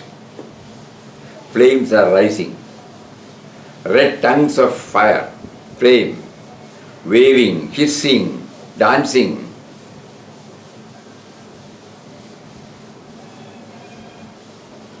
Throw in now. By Ram's command, O Ramdas, first Ahankar, then Kama, Krodha, Lobha, Moha, Mada, Matsarya in quick succession. As if it is like this. Right, they are all in now. Fan the flames. O Ram, all the evils are burning, burning, burning. Now they fly as smoke, they fall as ashes. All glory to thee. O Ram, now the fire ceases. A calm prevails. Stillness of heavenly repose. Filled with the enchantment of love and peace. Filled with the sweetness of Ram. Freedom, freedom, freedom. Mukti is thy name, O Shri Ram.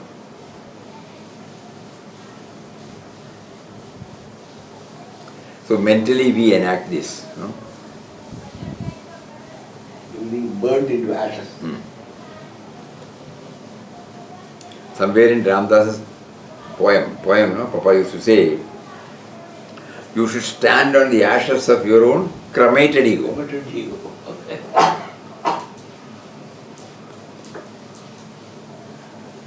Now we understand what is cremated ego. Cremated ego, daddy. So every day we have to do our own cremation. Na? Yes. Wow.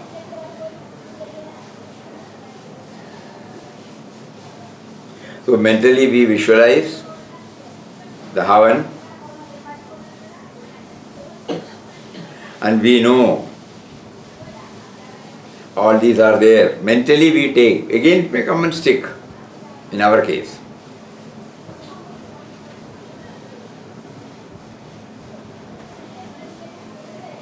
But it is worth trying. This enactment is worth trying. So that is why first he said you are weak, you are full of imperfections. Then he doesn't leave like that. There is a method by which we can purify. So he says, O Ram, what a glorious being thou art. O Ram, raise a great conflagration, a mighty deluge of fire, Deluge of fire. and burn up its devouring flames. Sapadu. All the evil that are in Ramdas. The fire is lit, the flames are rising, red tongues of flame, waving, hissing, dancing. But we must see that, no?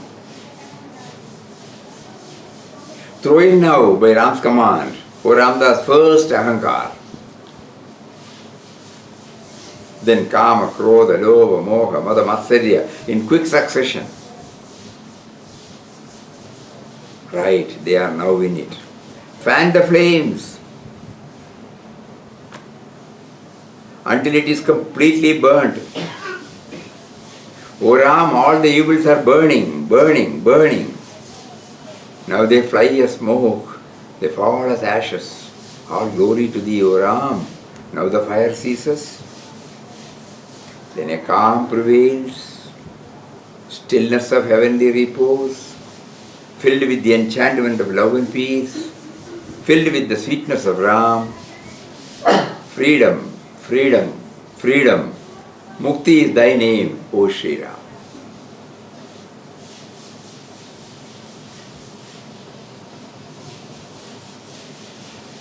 So when this is done, the next one, this should be done, I think read in that order. Mentally we have to travel with him. We have to do what all he did. Then only the real sweetness can come. Not reading, not hearing. O Ram, thy slave is under thy protection completely. Thou art his sole refuge. He looks to thee for everything. At all times let thy sweet name be in his thoughts. O Ram, purify Ramdas's mind. Purge it off from all evil and unworthy thoughts. O Ram, Ramdas is thine. Bear in mind, Ramdas, you live only for Ram. Bah, what a... In film shooting we can see, action, like this. When they say, he will act. Similarly, suspense. He says, O Ram, then O Ramdas, O Ram, purify Ramdas's mind. Purge it off from all evil. O Ram, Ramdas is thine, bear in mind. Ramdas, you live only for Ram. You do not live for anything else or anybody else. Ram is the end and aim of your existence. Your very life is bound up with Ram. O Ram, make Ramdas's faith in thee ever unshakable, ever firm, permanently fixed. Let all Ramdas's thoughts, acts, words proceed directly from thee, at thy bidding, in thy name, for thy sake. Let Ramdas's personality merge itself in thee. Make him thy abode. Make thee his abode. One in the other always intermingled. Let there not be a moment's separation. Blended, welded together forever and ever. Powerful as thou art, O Ram. Love as thou art, O Ram. Light as thou art, Ram. Bliss as thou art. The great, the only truth thou art. Thy slave prays to thee, begs thee, implores thee, cries to thee, weeps to thee, prostrates before thee, O Ram. Have pity on thy slave. Make him thine altogether. Ram, bless thy slave. To bless thy slave is to bless the world. To love thy slave is to love the world. O Ram, O love infinite, enter into the very being of Ramdas and live there and spread thy light, love and bliss. Om Shri Ram. How the welding takes place, blending takes place. He is ensuring, not by one expression, not by two, not by three, a procession of expressions.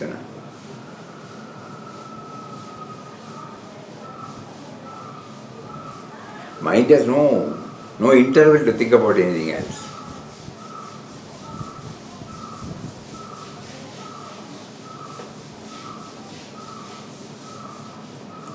O Ram, there is a dawn, a brilliant dawn in the heart of Ramdas. There is in it a flood of light, a flash of love, rush of bliss. Purity dwells where Ram is. He enters, all evils flee. The sun rises, all darkness vanishes. O Ram, how glorious thou art! The moment thou art appealed to, thou listeneth, thou granteth. O Mother, how kind of thee! How beautiful is thy love! How tender, how soft, how gracious, how true, how bracing, how cooling, how good. Oh, how lasting! O Ram, thine is thy slave, thine is thy slave, thy child, forever, forever, forever. Om, Om, Om, Om Shri Ram.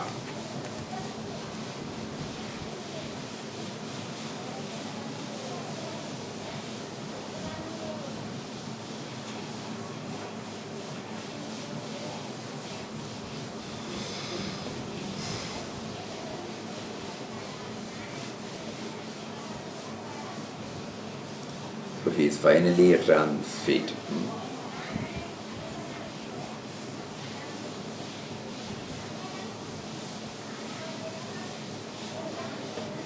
Higher and higher the thought rises until it is lost in the incomprehensible. Deeper and deeper the thought runs down until it is lost in the unfathomable. Wider and wider the thought spreads out until it is lost in the unexplorable. Narrower and narrower the thought contracts until it is lost in the unthinkable. Om Shri Ram. Superlative degree of every such moment, ultimately fruitions in becoming one with. Higher and higher the thought rises until it is lost in the incomprehensible. Deeper and deeper the thought runs down until it is lost in the unfathomable. Wider and wider the thought spreads out until it is lost in the unexplorable. Narrow and narrower the thought contracts until it is lost in the unthinkable. Om Shri Ram.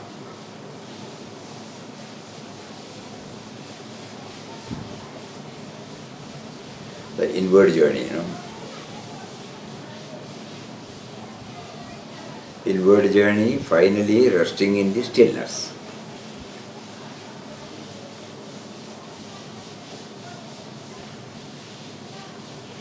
Probably we can try to understand by higher and higher and higher up, Only up to some stage we can say, then we cannot say that because it is limitless. Deeper and deeper and deeper, again it is depthless. Wider and wider and wider, it has no circumference. So from the finite to the infinity, from the limited to the unlimited, from me to him, from the micro to the macro. So these are all the realms of experience of inward journey. So beautiful clues here. Whichever way you can try. And the last one. Love expands the heart and hate contracts it. There is nothing sweeter than love. There is nothing more bitter than hate. Love is natural, hate is unnatural.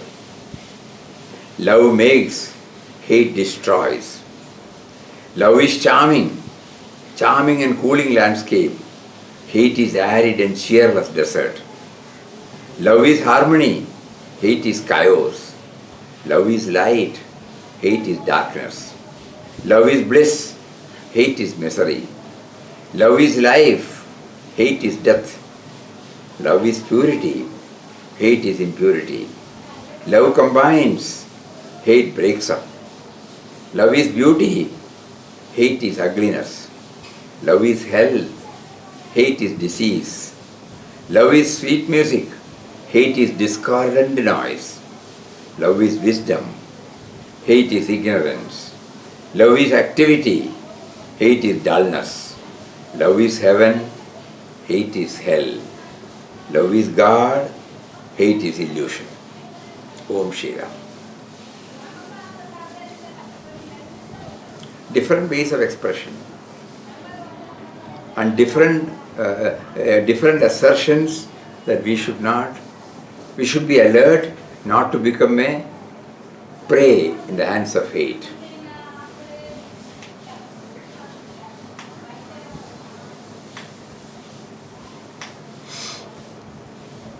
A clear-cut definition will definitely help us. Before the mind comes out and justifies, we must assert these words. Because for every act, the mind justifies its action based upon the rights and wrongs it has already fixed.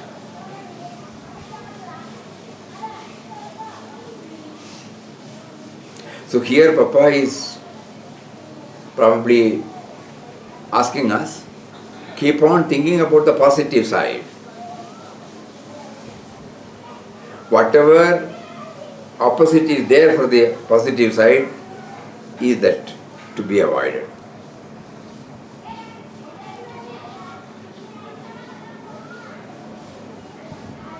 Alertness.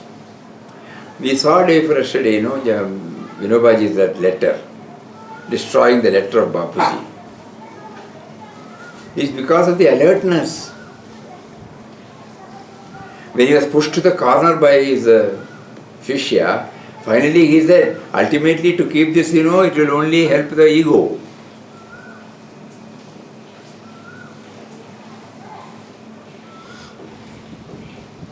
That much alertness. No matter from where the letter comes, where the appreciation comes, he is riveted to this.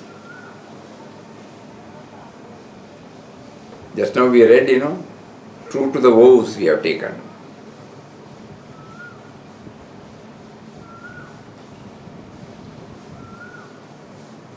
Very clear that we all want to become zero.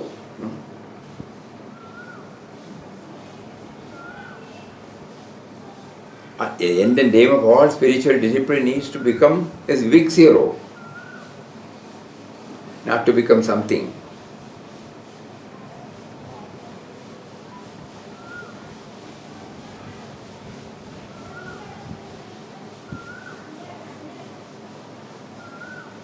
Now we know why he drafted this universal prayer. The essence of all these are there.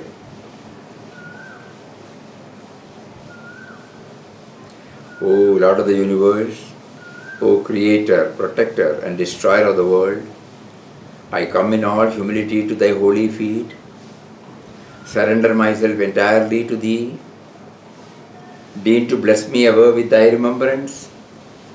O merciful Divine Master, give me strength, purity and peace. Thou art seated in the hearts of all. Thou art all goodness, all love. Thou art a veritable ocean of peace and bliss. Thou art the lover of Thy devotees, refuge of the helpless, Redeemer and Saviour of those who resign themselves to Thee. Make me dedicate my life to Thee and to Thy service.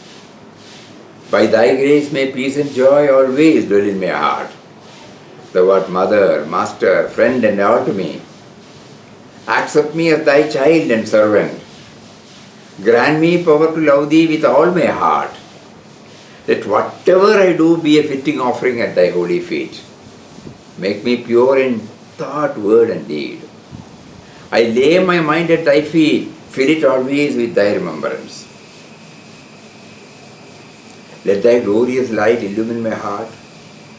O Sustainer of the world, O kind and compassionate Lord, God of gods, Give me the divine vision so that I may behold Thee in all as all. Make me ever feel Thy constant fellowship. May my life be guided and controlled by Thee. Thy presence be ever with me, in me, and everywhere around me. I beg of Thee, I prostrate before Thee, hearken to this heartfelt prayer of mine. Make me Thine and Thine only, forever and ever. Make me Thine and Thine only, forever and ever. Make me Thine and Thine only, forever and ever.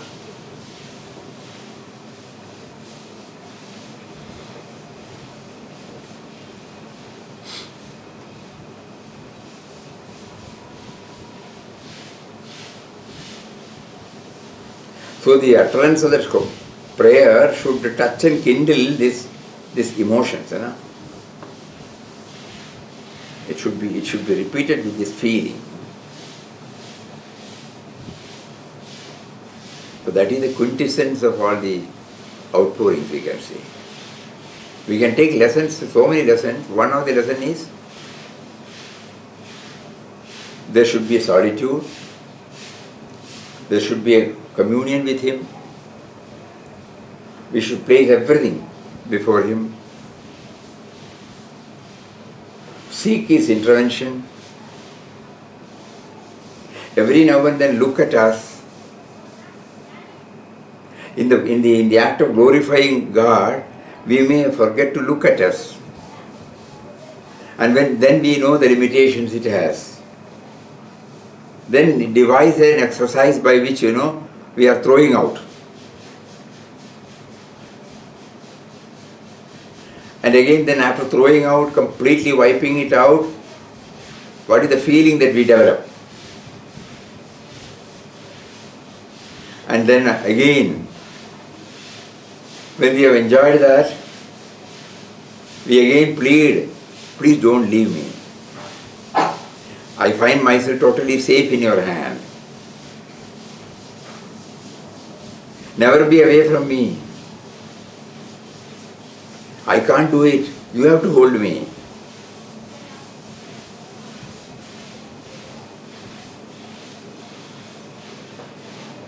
So with these words, is over, and then one poem. O man, where is sweetness? It is in thee. Where is bitterness? It is in thee. It is all comprehensive. Sugar cane is brought. A bitter God is. Do we blame bitter God? Think. Where is sweetness? It is in thee. Where is bitterness? It is in thee.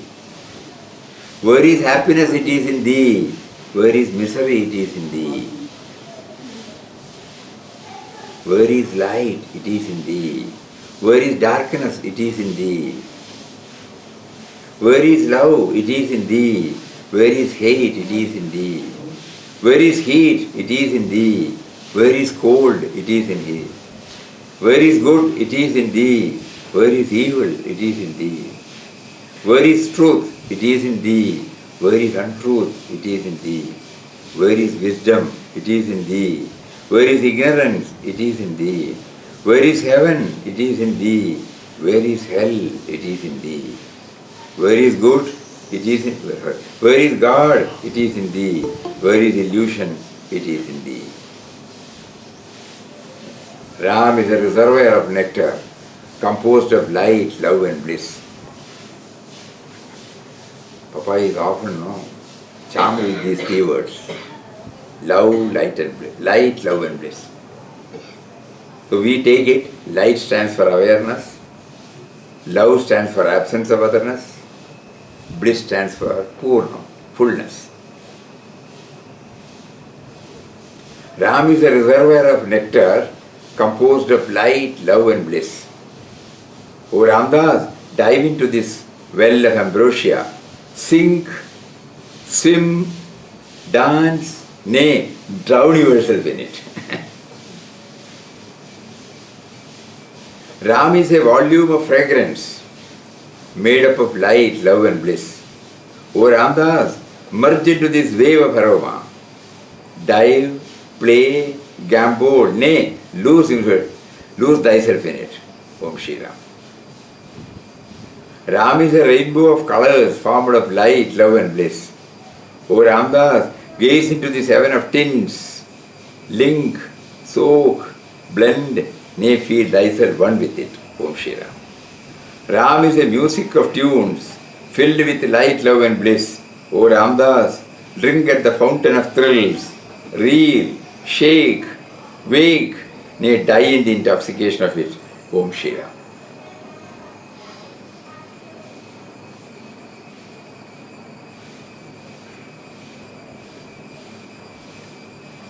So this, we don't know how many days he was having these outpourings. The state of outpouring, we did not know how many days he had. Practically he has not given us any clue about it. So we take it now. When Puja Mataji wanted us to read this 11 at a stretch for 11 days, we get a comprehensive idea of the whole thing. Whatever I have left in the first, I can make up in the second. Again, whatever I have left in the second, I can make up. So by the time I reach the 11th, an overall picture of the whole spiritual journey of Papa. And at the end of these outpourings, when we remove the word Ramdas and fill ourselves with it, we know exactly now. Where are we now? What are we to do now? Ultimately, what I should become. The last line is this. Ram is a reservoir of nectar composed of light, love and bliss, awareness, absence of otherness, no separateness, as in I don't exist as a separate entity. Awareness absolute, consciousness absolute. Like you all remember, no? The talk between, who is that? Yajnavalkya and Janaka. Finally the light is shown here, no? By whose light, keeps on telling. So ultimately it is the awareness, the knowing principle in us. Love means absence of otherness. And bliss means fullness. Om Purnamada, Purnamita, Purnad, Purnamaduchate, Purnasya, Purnamadaya, Purnameva Avashishati. So love, light, love and bliss. Ram is a nectar. Ram is a reservoir of nectar composed of light, love and bliss.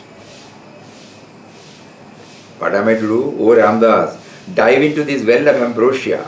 Sing, swim, dance. Nay, drown thyself in it. Become one with it. Ram is a volume of fragrance made up of light, love and bliss. Ramdas, merge. O Ramdas, merge into this wave of aroma.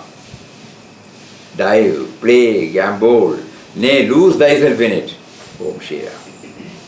Ram is a rainbow of colors formed of light, love and bliss. O Ramdas, gaze into the heaven of tints. Link, soak, blend. Nay, feel thyself one with it. Ram is a music of tunes filled with light, love and bliss. O Ramdas, drink at this fountain of thrills. Reel, shake, wake, nay, die in the intoxication of it. Om Shri Ram. That is how he concludes this. Then a few poems. The deluge of flame. And a letter of Gurudev that we will take it up there tomorrow. The deluge of flame over another. Applicable energy is mental energy. That first let us throw the ego and then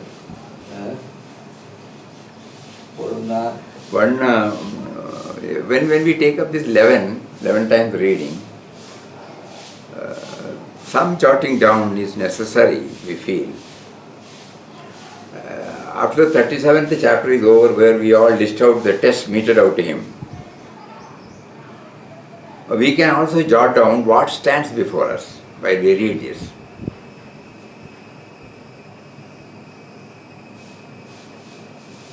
Not that everything should go enter. One is enough. That one is expressed in so many pages, that's all.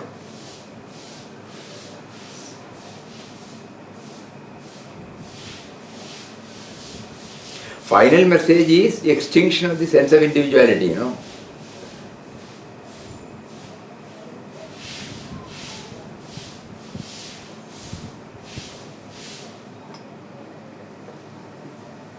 The truth is, he is making us to think, do, talk.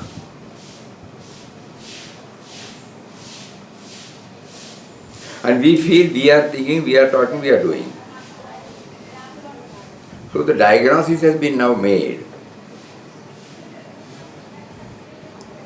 So we devise, some treatment, by which we drive out the disease and we become our old self.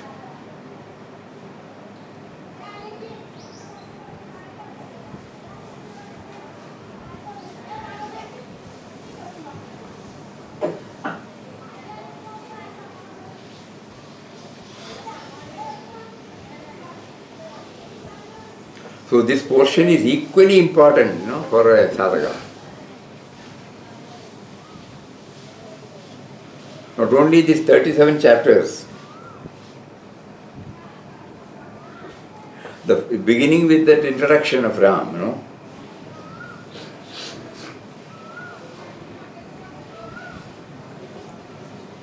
O love, O truth, O goal of human perfection. From that, it starts. And then the 37 chapters. First 2 or 3 chapters is the preparation. It contains lot of hints for us. And from the 4th onwards, we are being tested.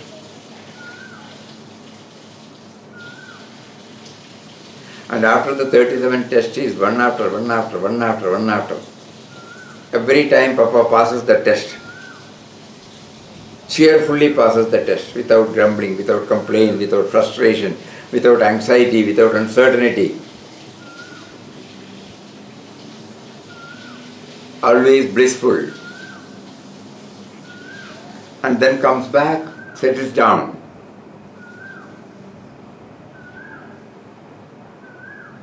And then the final, what do you call this, when you make the sculpture, or when you, finishing touch, the finishing touch. We can say that these outpourings are probably the things which we don't know from the outer level. So he says, all these are okay, tests are okay, I have passed, so what? Still there are things to be removed, to be purified, to be got rid of.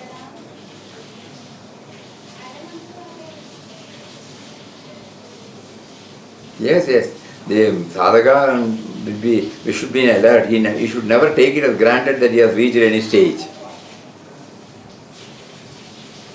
Unless and until he wipes out the entire thing which is there, the subtlest form.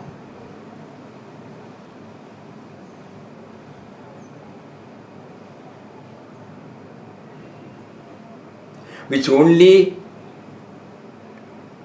we know. Nobody can know this,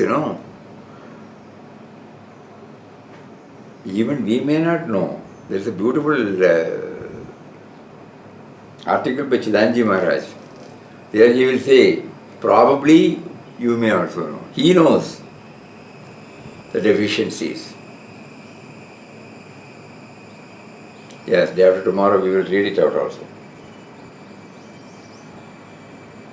Where am I? The sadhaka and the sadhana, no, in this. What is the sadhana doing to me?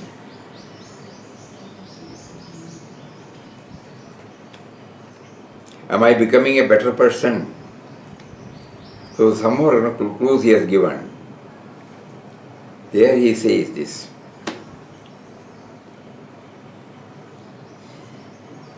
So Papa is facilitating us to think in those terms. So in quest of God does not end. In quest of God will end only when the seeker is merged in the sought.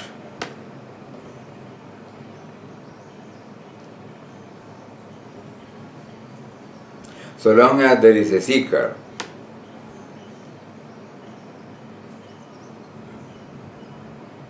the journey is on. So the touchstone is, when the fullness is there, no more questions. You know? Light, love and bliss. When we reach that, when we plunge into ourselves into that, Papa clearly indicates that is the final one. And this will be known only to that individual.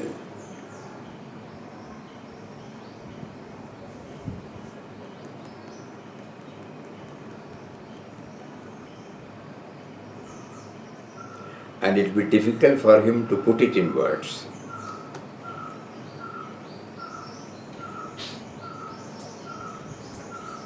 Because it is past expression.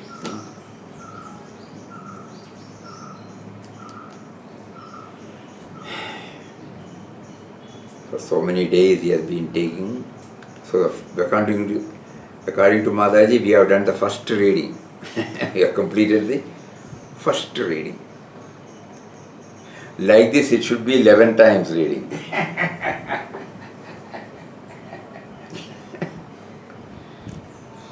If it has to be done like that, it will take 2-3 years, no? Yes.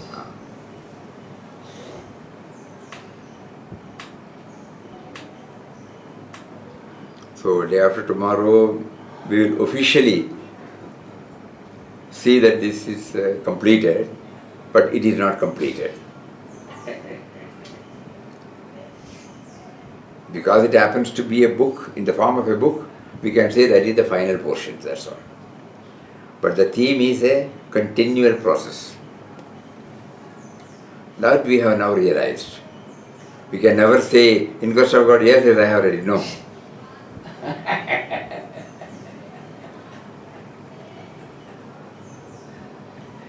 Don't use the word completed. No, never. When the Bhagavata Saptaha is conducted, or even our Hare Rama Saptaha, you will find that on the last day, they will again start. Yes. Yes. Because only the performance is close, that's all. The Lord is ever living. So you cannot say that in 7 days I have completed the glories of the Lord. He is ever present reality. So for that, symbolically, they will again restart with the same sloga. So the same thing with our Arati also, daily puja, what we are doing in the Bhajan hall. We close everything, again starting with the Ram Nam. That is ending and starting also. That is how it will start. Yeah. Every time, every day. There is no end. It is supposed to be continuous. There is no closing. There is no closing. No closing. So this from Hyderabad and Andhra Pradesh, so many people used to come here regularly for Hare Rama. Hare Rama, Hare Rama, Rama Rama, Hare Hare. Hare Krishna, Krishna Krishna, Hare Hare. 7 days, day and night, they will have some clusters, 3 or 4 or 5 or 6 people. Then they will come and sit and do for 2 hours.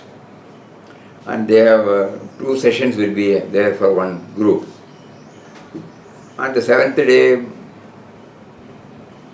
when they have completed this, we all share, everybody will again assemble. On the beginning everybody will assemble, and at the end also we all assemble. They will close it not only with Hare Rama, they will have Ram Nam, they will have some bhajan, Hanuman Chalisa, so many things. And then they will say, we will start again. Then again Hare Rama for a few minutes, so that it is again started. Now we understand the significance of it. So here also on the 31st December night, we used to say the year goes with Ram Nam and the new year starts with Ram Nam, so that the link is unbroken. Suppose we all retire to bed on 31st, unknowingly tomorrow morning, Happy New Year, we will say that, no? As if there is no connection. But in order that there is an inner connection, eternal connection, on 31st December, till 12 o'clock Ram Nam goes on. And exactly at 12 we stop. And then some messages of Papa we will read. And again our prayer. And then again we start Ram Nam. And then only after 12:30 or 12:30 we disperse. So that the year is also started with Ram Nam. So similarly, it is continuous, It is non-stop. So our inquest of God, until we cease to become an individual, inquest of God continues. In that journey, the first few kilometers or first few meters we would have now gone. It's a long journey. So we have just finished, we will again restart. Each one can devise their own methods. When you take up one more Sankalpa is slowly brewing, we don't know how far Papa is going to facilitate. In line with what he has been giving us for the past now a couple of months. If possible, if the statute agrees, permits, in December we will have a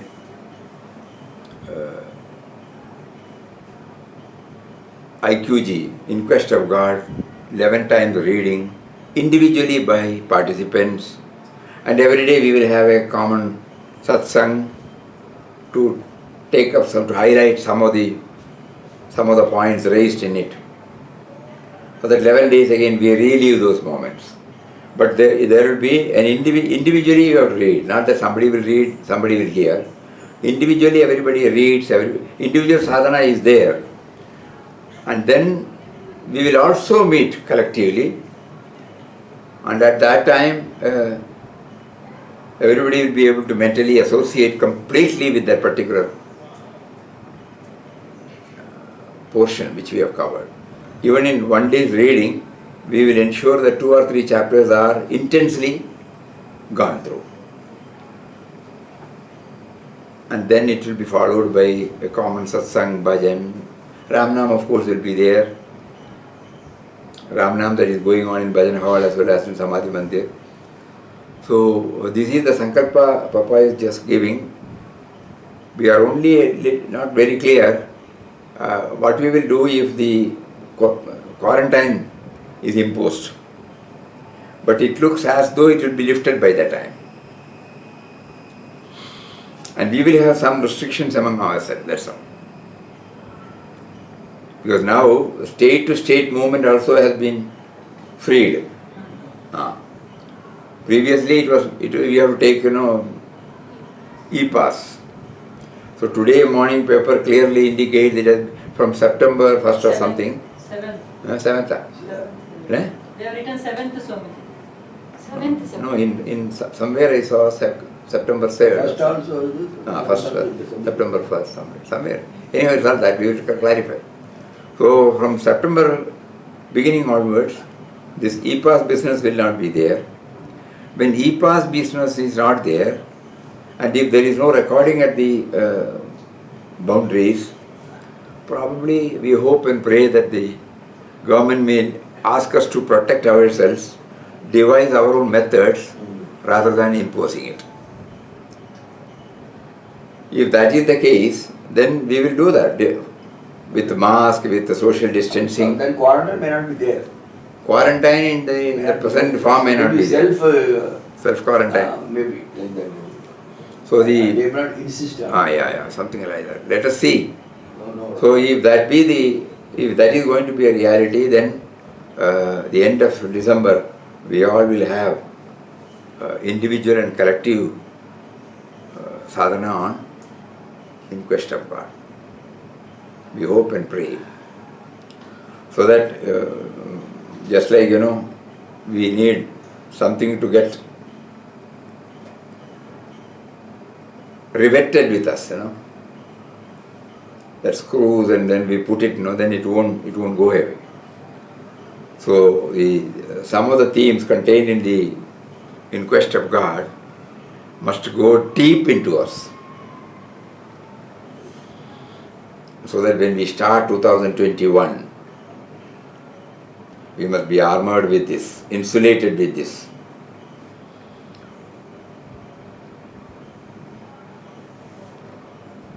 And by this 21-22 we should try this, and 22 December 27th 1922 happens to be the centenary day of how this Inquest of God book came into being. Papa is slowly taking us to that particular memorable day, 27th December 1922. So we will say 27th December 2022. So for stock taking, he gives us 2 years time now.